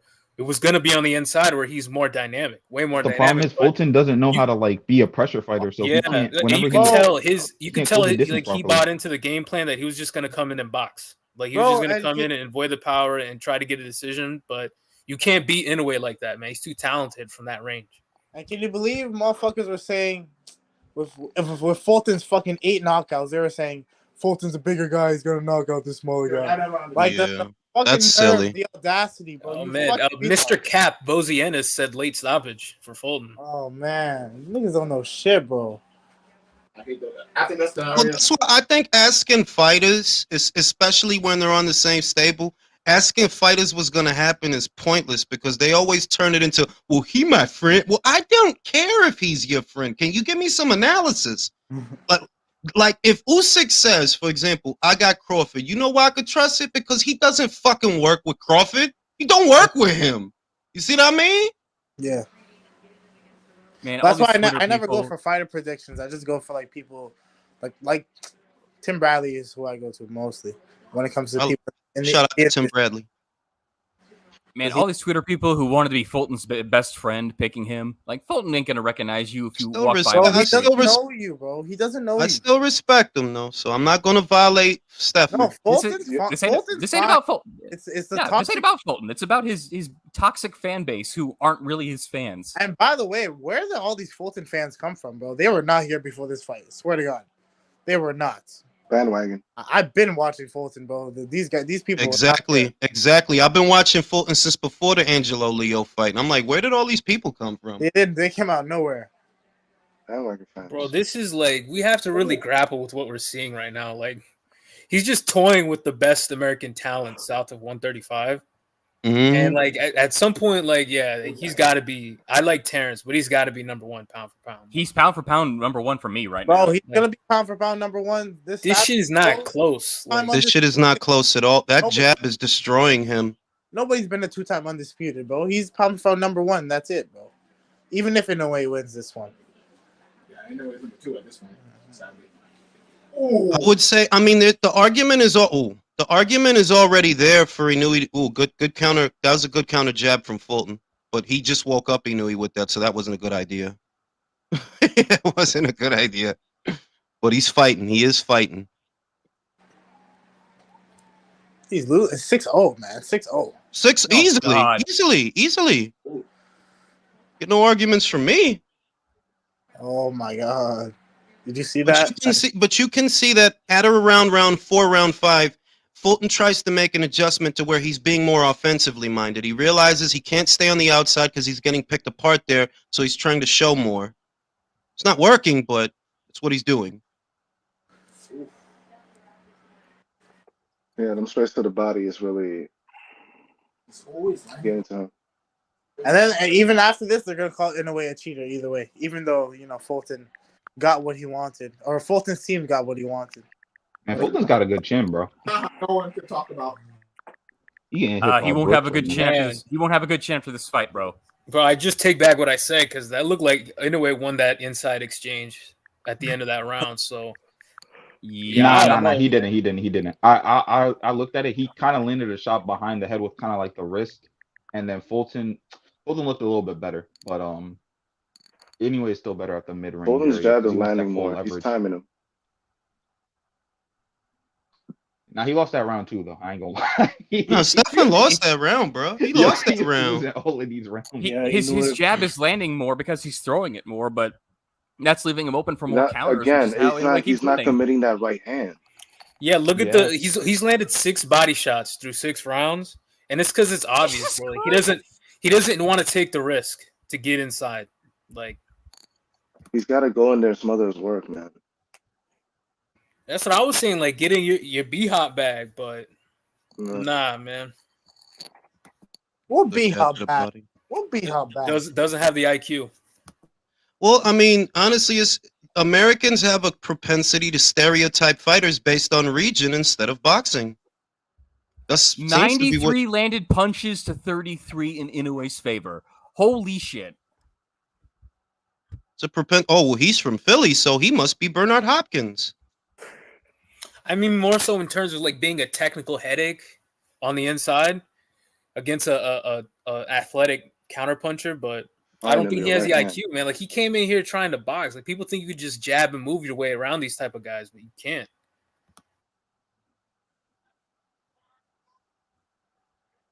He's trying to counter him with a left hook. You seen that?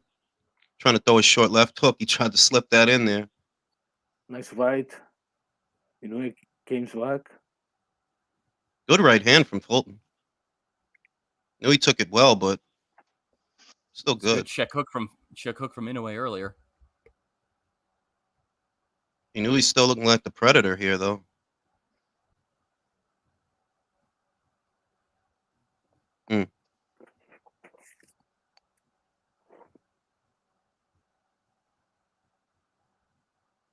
Good jab from Fulton.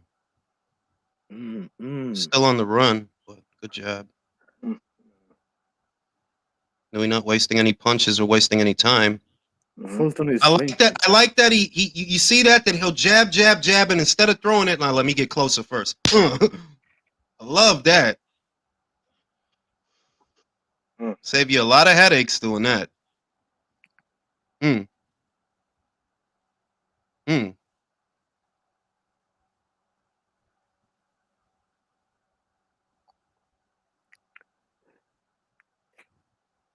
He's stalking. He's cutting off that ring. Oof. Making the ring a very small place for Stefan Fulton.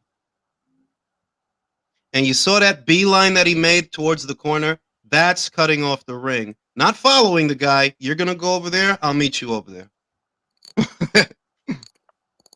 I'll see you when you get like, there. literally all the narratives are falling apart. Like, this may be the first time Fulton's been in the ring with someone who can actually cut off the ring.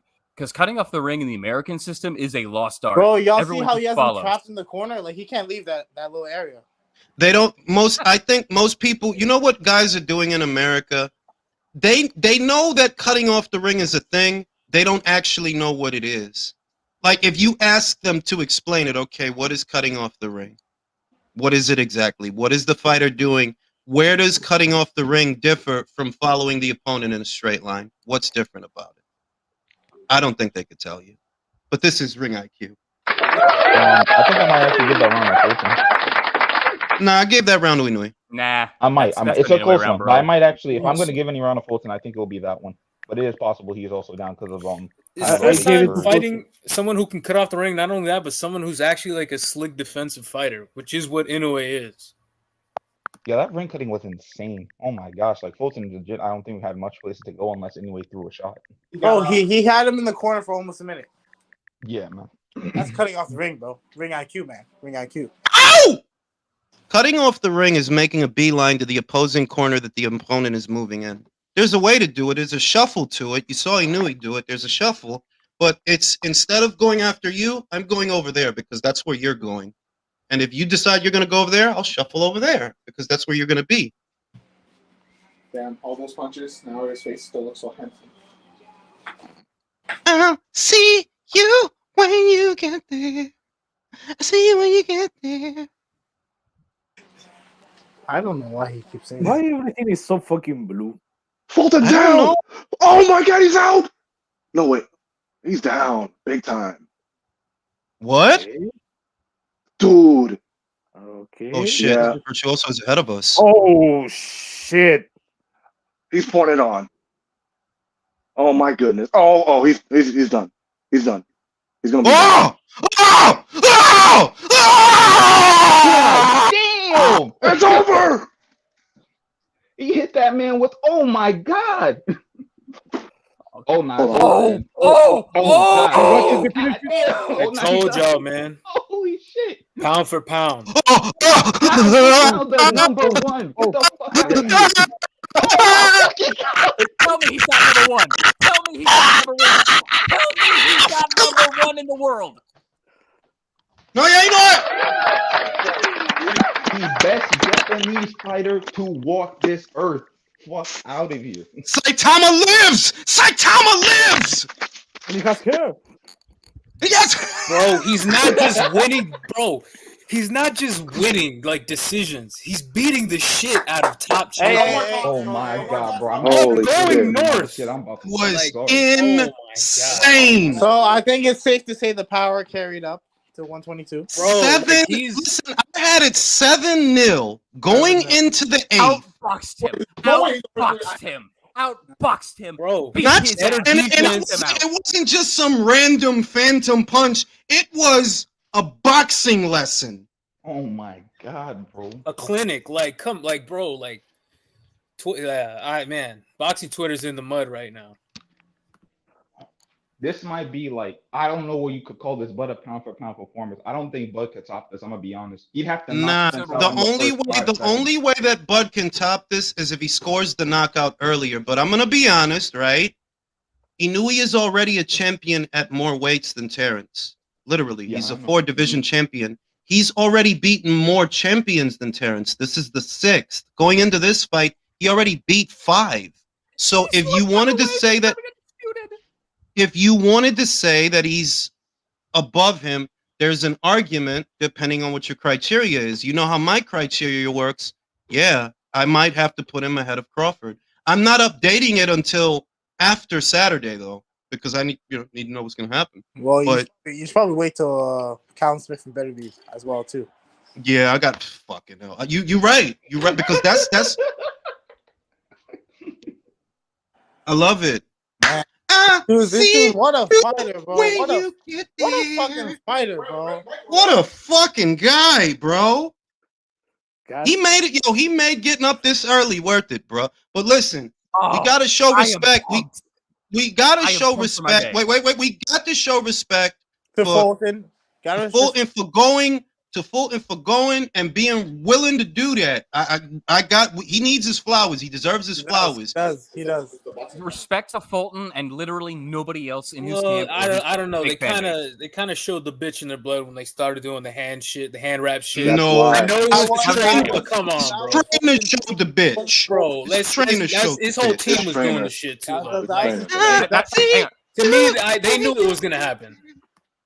That's why I said That's Bob. Fulton and nobody else. His team. Shout out can to go Bob suck Aaron it. for making this fight happen. Top rank continues to do the top rank curse, man. PBC fighters cannot beat top rank fighters. It's crazy.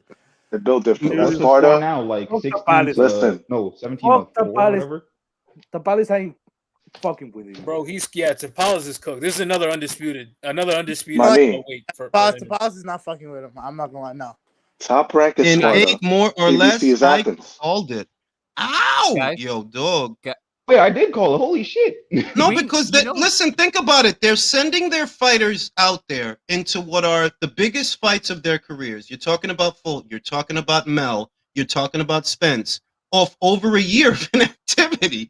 What are you thinking?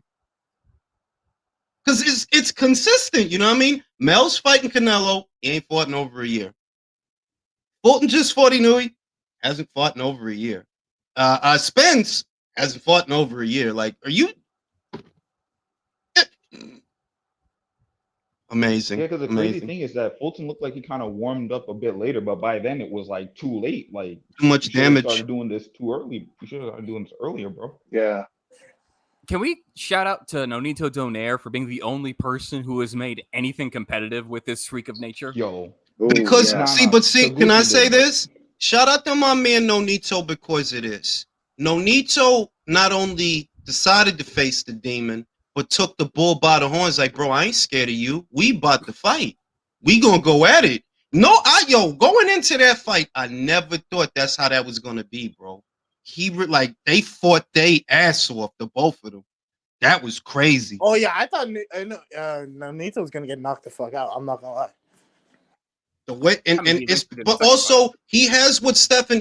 I actually had a brief debate about this earlier in the week that Stephen Fulton. I believe Nonito Donaire is a far bigger puncher than Stephen Fulton. He's a way bigger puncher than Stephen Fulton. But I saw people resisting that. No, Fulton, I don't know why people kept saying that. I heard people say Fulton dog walked by round 8. I mean, he did get dog walked by round 8, but they made it the other way around, and that shit was crazy to me. I was like, bro, he's got 8 knockouts in 21 fights. But Fulton, we respect you at Ring IQ, bro. We respect you. There's no shame in losing that fight, bro. There's no shame in losing that fight. Don't let these bombs on Twitter. Ain't no shame in losing that fight, bro. You just fought a good fighter. It is what it is. There goes. There's Bob Arum. Let's get some prostitutes after the fight, Inoue. Inoue is one of the great fighters in the world today. Inoue is the greatest fighter I've seen since Goku and Vegeta. What do you mean I can't smoke weed in Japan? He's the greatest boxer since Goku. Yeah. He's the best boxer since Ippo. Yep. I think Crawford Spence is going to be the same way, man. It's just going to be a day of reckoning for all the bullshit. Pretty much. God damn. This is Judgment Week. Did you see how beautifully he set that up too for the entire fight? He's going for that stab jab. Stab over the top. That was disgusting.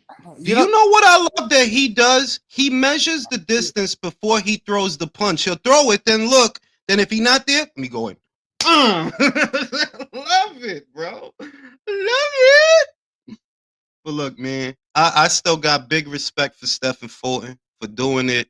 You know what I mean? At least he was willing to get in there and get it on. Nothing but respect. Nothing but respect for that man. I really hope that some of the Americans can change their minds about the lens they view boxing in. Because I wouldn't even watch the sport if I had to be as miserable as some of these guys. Like, bro, just enjoy the good fighters. There's lots of good fighters. There's good American fighters, good Japanese fighters. My man Kazuto, shout out to him. And my man Kenshiro, shout out to him, my fellow Capricorn brother. You know what I mean? Just enjoy the fighters, man. I am so pumped for my day today. Yo, shout out to UK Rob, who just took. Wait, UK Rob just reminded us that Paul Butler lasted longer than Stephen Fulton. Bro, so many so-called bums on his resume, and this was a wash. Like, I like Fulton, but this was not a competitive fight in any capacity. It wasn't. It wasn't. This man. was supposed to be 50-50, and it was a one-sided ass kicking. Look at that. The fans are showing him respect, man. That's crazy. Yo, UK Rob is right, though. It's all right, cool boy. You didn't do nothing wrong, bro. It's good. It's all good, man. I respect him. At least he had the courage to do it, which is more than I can say for Casemiro. I don't know. All I can say is... that bitch, Casemiro. Don't even talk about him. Bro. Did you see the video of Casemiro watching the second Donaire fight and watching the fear come on his face as he saw Donaire getting destroyed? I tell you, bro. I shot Drew the link, so if he responds, man. I feel sorry for Fulton though, because so many people talked mad shit on his behalf. Fulton's name's gonna get dragged, and it's not. Yeah, but fair. you know why I respect Fulton? Because Fulton, irrespective of what the morons was saying, he said, "I think he knew he is a great fighter. I think he's a pound for pound fighter." I didn't see Fulton violating. From the moment that this became a real conversation, I didn't see Fulton violate. So I think he deserves earnestness and consideration for that. That never mind your scary ass trainer, and never mind these toxic ass people. Fulton never violated. He said, "Yo, I think he's a pound for pound fighter. I think he's a great fighter." So I ain't gonna violate. They're saying Fulton dared to be great. Like, yo, it's Inoue the one coming up. Like, what are you guys talking about? That's crazy. That is crazy. Fulton did his job and he lost it. Like, that's all it is, bro. He got washed like some dirty draws. But, serious question. Really serious question. Salute to him. He should move up to 130. Oh, Lots you're of talking about smoke up Fulton or there. anyway? Fulton. Okay. Oh, that being said, I know people are gonna find this weird. I feel like this fight kind of proves that Inoue should probably not ever move up to 26. That I feel like if there is Look a at this. guy that could take Look, advantage of inside, it will be that. Nah, I don't agree with that because I didn't see anything wrong in this fight with him. hang on, I hang on, did hang a on, hang on, little. hang on. Hang on. Look, did a I'll say little this. This is the thing. This is the thing. He, irrespective of what he just looked like, he literally does not have a featherweight's frame. So he should spend some time here. Honestly, He should do a couple of the title defenses. But after Tapala is like, who's really competitive? You have MJ. He can fight MJ, and then after that, there's nobody really. Yeah, no, yeah. He needs fights to like get into the weight for sure. I need a fucking cigarette. I think I just ejaculated. Well, hang on. Inoue was so arrogant just now that he apologized to everybody, including Fulton's team, for the injury that delayed the fight. What an arrogant piece of shit. Honestly, how can anyone be his fan? Tapala's in the ring. Oh, Tapala's in the ring? Oh, I bet. Here we go, baby. Yo, we're about to get undisputed in a year. You know what? This dude actually might be pound for pound number one. I'm not gonna lie. He might be. He is pound for pound number one for me, fam. I will argue this point. In this very moment, he is. But I'm debating with him and Crawford. But it is. I don't think there's a debate, to be honest, at this point. He's beaten more champions than Crawford. But Crawford's the first person to do 2-time undisputed, though. No one's ever done 2-time undisputed. Yeah, but honestly, okay. Inoue's a fight behind that. It's like he's gonna do it too. Yeah, right. Yeah, he's literally a fight behind that. So Crawford can be number one for like a couple months. It's like, yo, you gonna be no fuss, no muss, man. Bro. It's happening this year. It's happening like I bet you like November, December, bro. Not even. Yeah. Not even. There's no call, Sean. Inoue takes like what, like two weeks worth of rest, then right back into the training camp. Guy's a fucking monster, bro. Did Inoue even go into a fight? Look at his face, bro. And you know, Inoue is just getting into his prime. He's 30. That's crazy. He's fucking 30. Fucking 30. Bro, you got at least 3 more years of this, bro. This is insane. Yo, facts. If he gets to featherweight and becomes champion there, I will stand down on saying fighting Harada is an all-time greater Japanese fighter than him. Bro, Adam Lopez says he thinks Inoue can go to 126. Oh, if he goes to 126 and wins, I'm gonna be honest. I feel like this is a serious question you have to ask.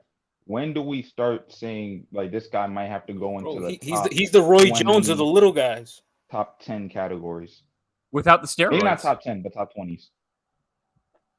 We don't know that really. I'm saying if he were to do it. No, I'm talking about this Inoue team, bro. No fuss, no muss, bro. You always know he's gonna be in a good fight. Look at him, already getting ready for the next fight. Like this is crazy, bro. He got out boxes though, so I don't know who he is. God.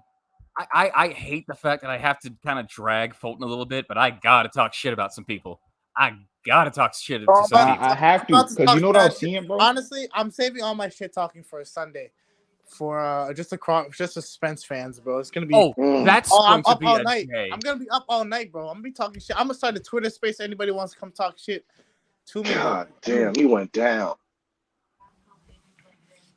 No, yeah, you see, people are saying this. Like Fulton was good. It's just that he. Good lord. He's an elite fighter. It's just he don't have it for. It is just like Jamel. Like you're good. You're really good. In fact, I could say you're the best of your division, but when a real pound for pound talent comes to you, I don't think you're gonna stand a chance. Exactly, and that's what I want to bring up about that fight, bro. Let's be honest, we like Jamel. He doesn't behave like the other PBC. I didn't have Jamel beating Crawford. Why the fuck would I have him beating Canelo? Exactly. Like he's a good fighter, but okay. If you were to rank all the undisputed champions right now, and let's say you put them at the same weight, right? In the 4-belt era. And make them fight each other. Jamel doesn't win a single fight against any of them. Bro, I like Jamel too. He's getting washed. Fucking Steve Collins, bro. He doesn't beat Columbine in the past, bro. He's not that amazing. He's just a good, very determined, strong puncher. Inoue's the one. Like Jamel's good, but he's not great. He's not great. He's good. But now thinking about it, bro, this was I'm gonna be honest. I would say Stephen Fulton is probably PBC's most talented fighter. That's what your most talented guy did against a pound for pound talent. I'd probably still, unfortunately, I would probably still say it's Tank, because that Tank doesn't want to fight anybody. Nah, B, bro. I ain't gonna lie to you, nah, bro. And I don't like Tank, but I'm just keeping it 100. I feel like Tank's regressed too much for me to say he's the most talented guy. Maybe like when he fought like Pedraza or. I would agree. If you look at his past boxing, he doesn't even box anymore. He's just waiting for one shot. Yeah, like he moves around. Like the shit Stefan does, at least he like slips and like, he tries to throw counters like while he's moving. He's throwing a jab. Tank's straight up moving around with no jab, just moving around the ring, hoping the opponent makes a mistake. I'm sorry, I can't get over this. He made that look so easy. This was supposed to be his sternest test, and Fulton was just like the rest. What the hell? I didn't expect he was so dominant. I didn't expect this to be so dominant. I knew he'd be the better boxer, because I mean, like, bro, just watch them fight. Like, it's clear he's the better boxer, more complete boxer. I wasn't confident. Hold on, give me the mic, give me the floor, y'all. Give me the fucking Let's go, floor. Drew. Talking shit. Drew, the correspondent in Japan. The ring bro, that shit was fucking magical, bro. Oh my god. To see that live, bro. To see that fucking live, and then Philly motherfuckers shut their ass and tuck their tail and run out the fucking ring.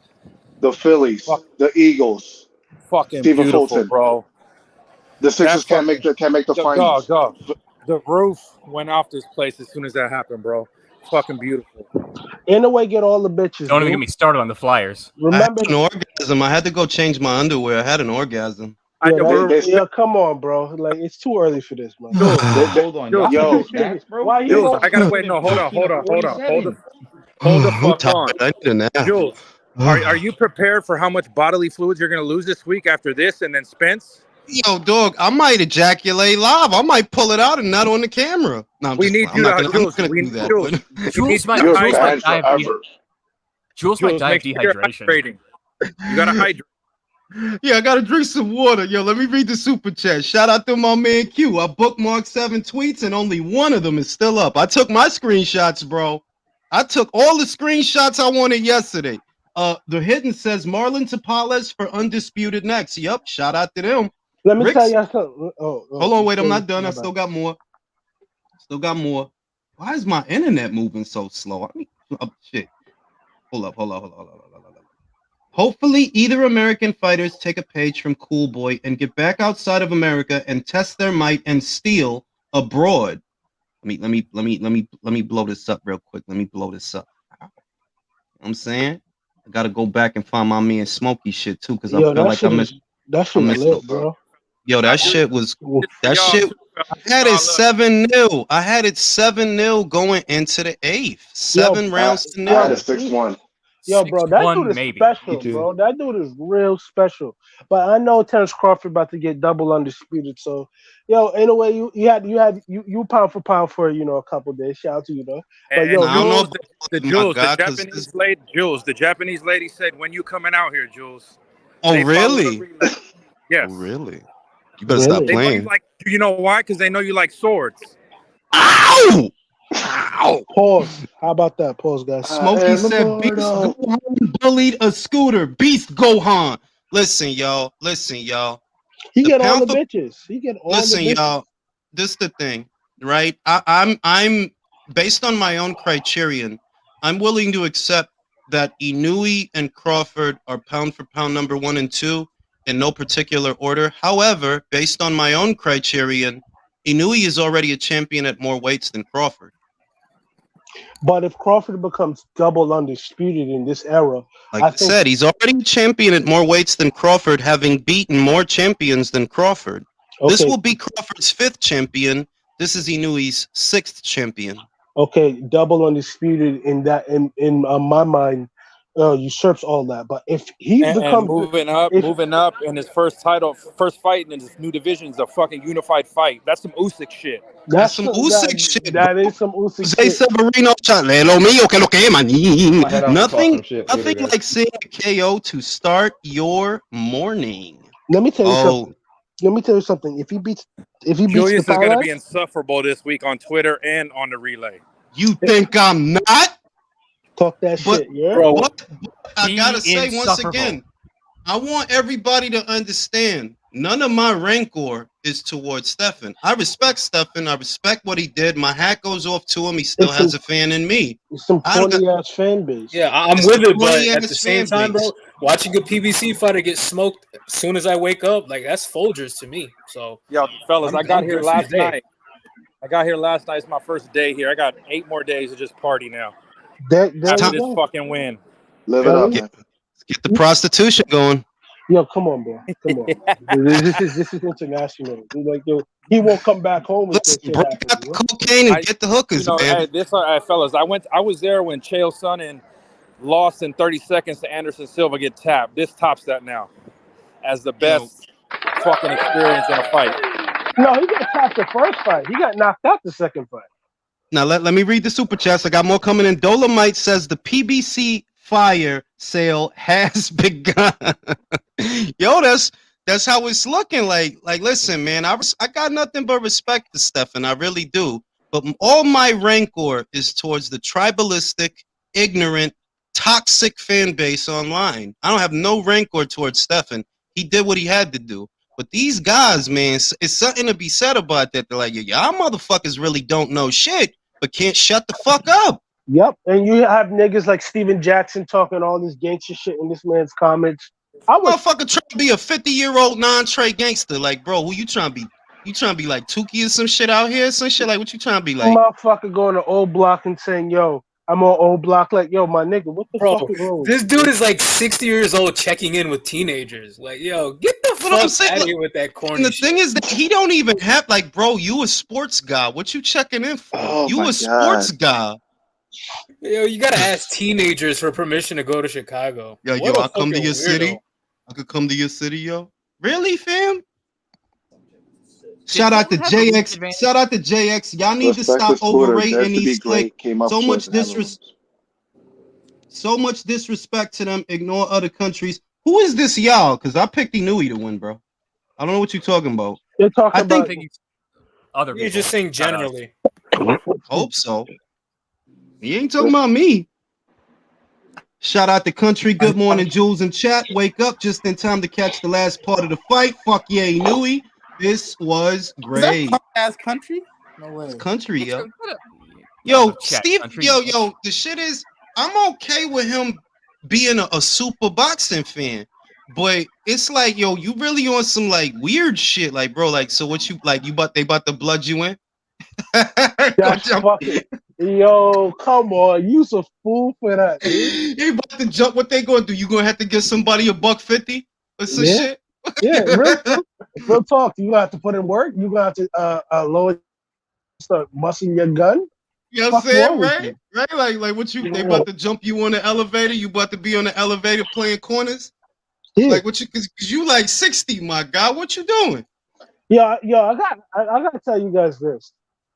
If Inoue becomes a double undisputed, he is pound for pound number one. I think he's pound for pound number one now, but the shit that he did to Cool Boy, like, yo, shit was crazy. Bro, like his speed, his timing, everything. Like, hey, look what Steven Jackson just said. He said, Cool Boy stuff, way to take a challenge.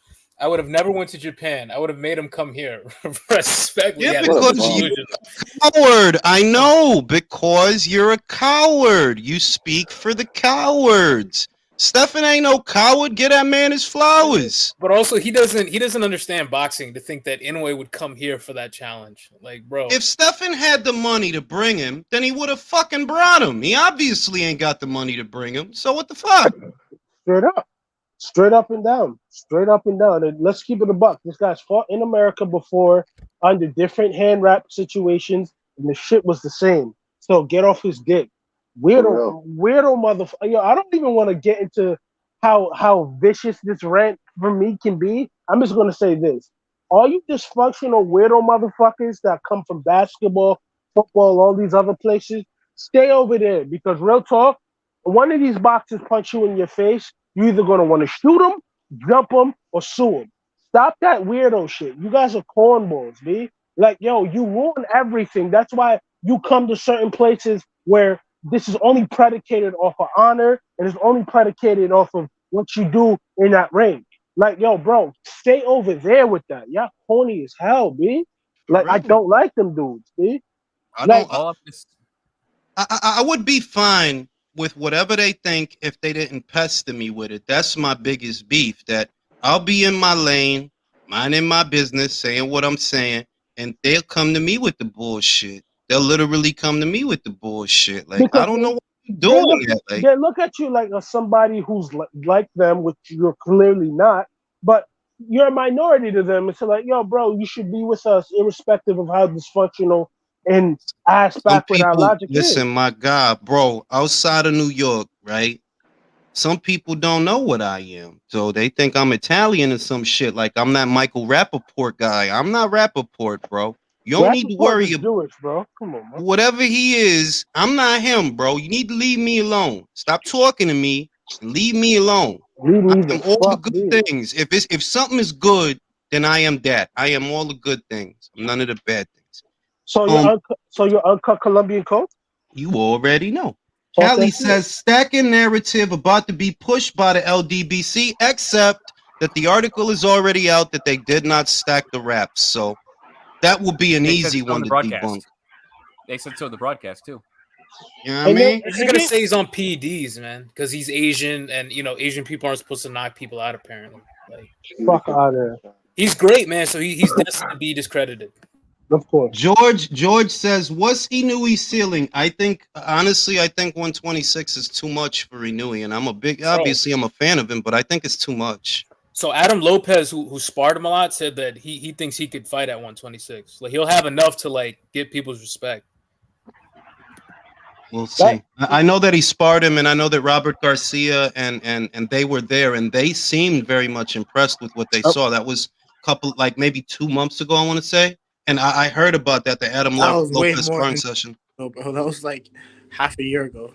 That was half a year ago, really? I'm getting old, bro. I'm getting old. Our Butler fight, bro. Undefeated Journeyman says the best American talent so far is Shakur and Bud, and they hate on. Yeah, that's so true.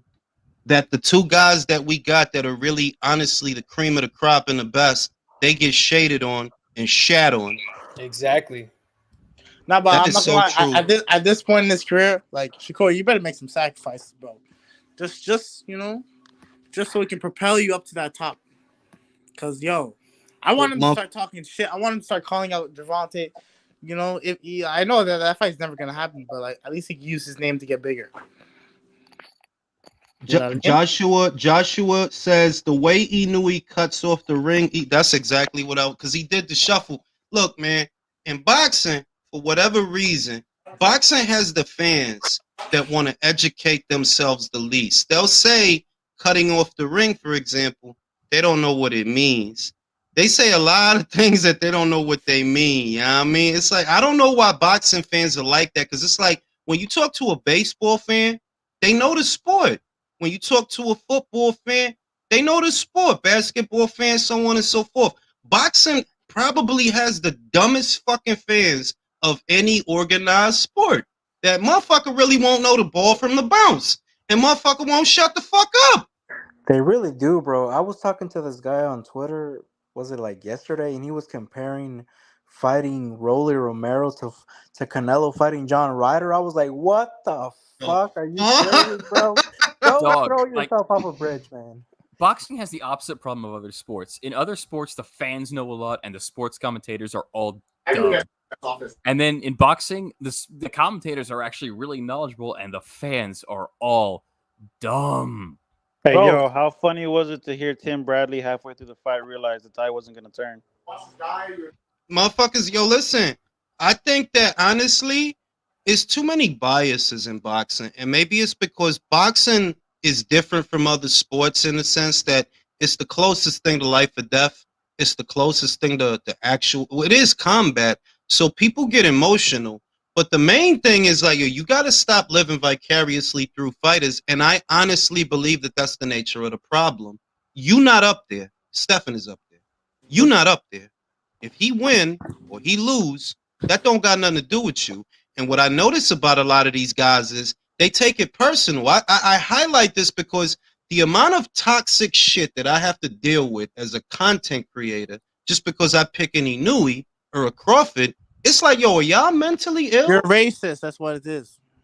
Gotta be, No, right? seriously, and look, we have to be honest, bro. It's new. It's what they call themselves new media on both Twitter, all over the internet, Twitter, YouTube. Like it's them, bro. It's Just them who are dick doing riding, this dumb bro. shit. Just We're it's a lot peddling of this dick dumb riding. shit. It's a lot of dick Like, riding. It's a lot of glazing going around nowadays, like bro.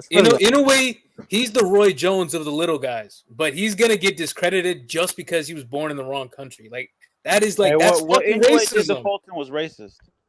Nah, yeah, that was fucking racist as fuck. Josh, let me see. Let me see. I got another super chat here. Got another one. Jaime Nieto missed my first SC, Jules. I'll go back up for it, bro. Let me go back up for it. Got the beer money coming in. Chilling with the beer money, with the beer. But yo, yeah, the amount of toxicity that I get just because I pick a different fighter or something like that, that shit is crazy to me. Cause it's like, yo, dog, and I believe it's because, well, I'm watching a sport. I'm not living vicariously through Crawford or Inoue. I'm just watching a sport, and I think they're great fighters. So I get excited when they fight. I don't take it personal if a motherfucker picks Spence. I don't care that much. But all week leading up to this Saturday's fight, I swear to God, every single week has become progressively worse. Somebody trying to argue with me about some shit. I'm like, I don't know what you're trying to argue for. You got Spence, right? Hey, so go Because they with know it. it's the end. The fight is here. The fight is gonna happen this Saturday. The We're end is gonna near. know. For real. I see it, bro. I'm about to read it right now. Complete domination, no excuses. Inoue outboxed, KO'd Fulton. Inoue made that look easy. You know the excuses are coming. They always do, bro. They always do. Yo, that was epic, bro. Honestly, I thought I had Fulton winning, bro. And once I saw that domination, man, yo, that was epic. But Honestly, yeah, because it wasn't just a knockout. It was literally he's literally outboxing him. Bro, Literally. he had a pure boxer stuck in the corner for a minute, for a whole minute. He was pure boxer. Like He was that's out hard. jabbing a guy with longer reach and a supposedly better jab. He's the better boxer, bro. The way he set up that power hand with the jab to the body before he fucking hit the deck. Oh man, like he's an artist. Yo, High level IQ, man. Karma said, "Yo, Inoue's speed was fucking frightening." He said, "Like, yo, for a dude coming up and like that, to have that speed and that power and that IQ is ridiculous." Man, well, that's why Pacquiao was so good coming up. He was so The much speed, faster yeah, than all those exactly. uppercuts. It was the speed. The speed helps a lot. George said, "What's he new?" Oh, all right, I read that one already. I think I missed another one. But yeah, look, man, you know he's a good fighter. That's all it is. When motherfuckers trying to turn it into more than what it is, I'm just watching boxing, bro. I don't know what the fuck these other motherfuckers is doing, but I'm just watching boxing. They want to fuck him, bro. That's literally what it is. That's what it is, bro. Terrible. Too emotional, bro. Like, why can't you just watch a fight? Joshua asks, would it take a Canelo type fighter to cause problems for Inoue? No. All right, based on base styles, no. You can't have a guy who's going to catch and shoot because this guy's too quick. So by the time you go to shoot, he won't be there. I would say that the base style that I think would give Inoue a lot of problems is Tommy Hearns. The fuck? No, Tom. I don't know. A pressure fighter. Inoue is not a prolific puncher. He hurts you, then he opens up. So if you don't give him the chance to do that and you crowd him, there's a reason that Donaire gave him a lot of problems. It's because Donaire wasn't afraid to stand up to the power and take it to him. If you don't, Inoue's best punches are straight punches. Yeah, he got good hooks, good uppercut, but his best punches when he get at you, it's the straight shots. So if you can take that away and fold him up a little bit, don't give him enough room to throw, there's your best bet. That's your best chance. Remember, this is a great fighter, so it's not that many ways to beat him. Okay, you put them at the same weight class. Who's winning, Usyk or Inoue? Usyk. Inoue. No, Usyk. I think Nah, man, I got Inoue. Usyk is more dynamic. More, yeah, no, I think Inoue is more dynamic. I think Honest, Usyk's a good boxer. Inoue can do it all. I don't know about that. No, man. Usyk Can I do it wait? all. Let me tell you. Let me tell you why, Julio. Who got that shit going on in the background? Not me. I'm muted. Not me. The reason I would pick Usyk's style over Inoue's is you can't wait with Usyk. If there's a lag or a quiet moment, he's gonna shoot the lead left hand. He's gonna shoot that that backhand of his. He's squirrely too. He's very. You can't have. He's fidgety. You can't really have quiet moments or lulls in the action with Usyk. And even though I think he knew he's great, he's methodical like that. That he don't waste punches. He takes his time when he does things.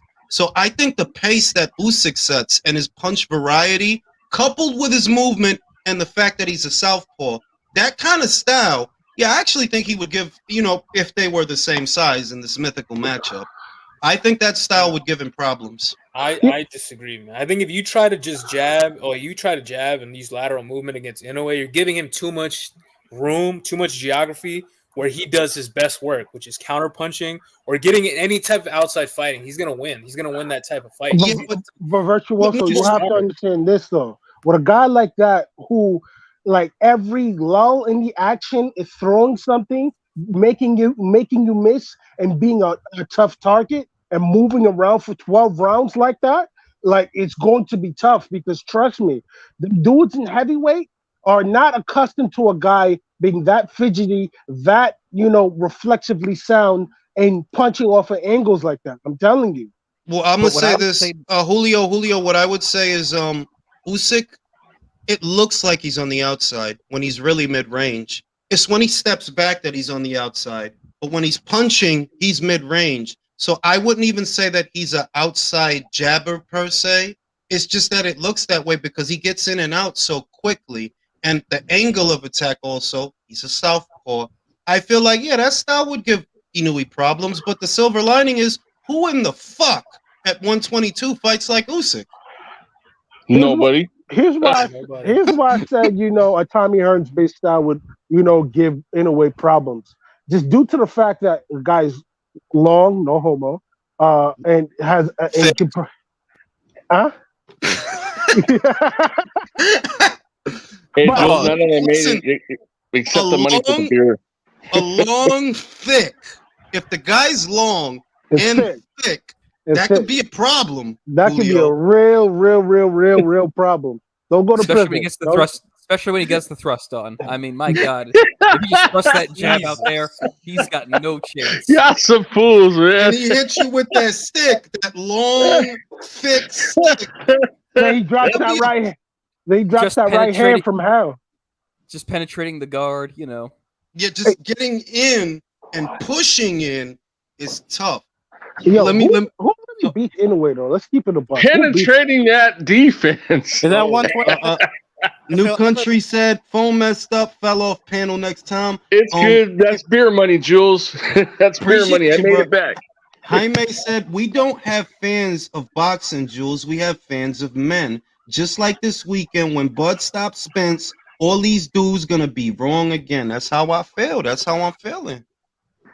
GM says, now Inoue comfortable and relaxed in the fight. That's how he was. He was. The other thing that I really liked about him that I think is unappreciated on the untrained observer is how poised he is. He's very calm. He's no nervous energy, no anxiety, just looking, waiting, methodical, cunning. It's like Tama lives. Yes, that's why I'm not so sure about, the giving up. The advantage to him is people who don't give weight, who punch in between the waiting lulls, because the lulls are there because you're afraid of what's coming back. He creates the lulls. Bro, the way he laid him out is crazy, though, bro. Crazy, B. Like, that shit was scary, my nigga. That's Dude, crazy. that first right hand shot, Cool Boy didn't really see that coming, even though he was kind of tucking his chin and kind of dodged it. I mean, he didn't know what was coming, and bam! I mean, he got caught. I attribute that to the stab to the body. He was regularly throwing a stab to the body, and the virtue of that is it makes the guy start to drop his hands. While you taking something out of him, he drops his hands, or he'll want to protect himself, then boop with the up jab. Gotta love it. Gotta love And then, it. when he got him in that corner and like just started hitting him, that last left hook sealed the deal. I mean, he caught him with that right, but that last left hook, bro, bam, he just slumped, man. And the ref was like, "All right, that's enough." Fucking beautiful, bro. And I'm glad that it wasn't an early stoppage too, because the way he went down the first time, if they would have waved it off, you know what you would? Oh, they just too early. They took, you know what I'm saying? They let him get out. They let all right, bro, gonna give you another chance. Get up. You better show me something. And we saw what we saw. Hey, bro, that shit was bad, man. Sometimes an early stop is just good to save the fighter. Shit. My hats off to Fulton though for going to Japan and taking this fight. That was no shameful loss. We're lucky because we're witnessing another special fighter in boxing that doesn't come along very often. So we are all very lucky. And he makes me proud to be Japanese. He makes me proud to be from Tokyo. My man. Fellas, I got a dip, but I just gotta say one thing. I cannot wait to listen to them spaces right now, bro. I'm out. Yeah, I got to dip too because the I actually got some. Excuses are coming, man. I got some things I got to do too, gentlemen. Always a pleasure, and y'all will be with me on Saturday. Yes. Yes. Ain't no way gets all the bitches. Remember that. Bitches. All the hoes. Have a great morning, guys. You too. Hoes. I got hoes in different areas.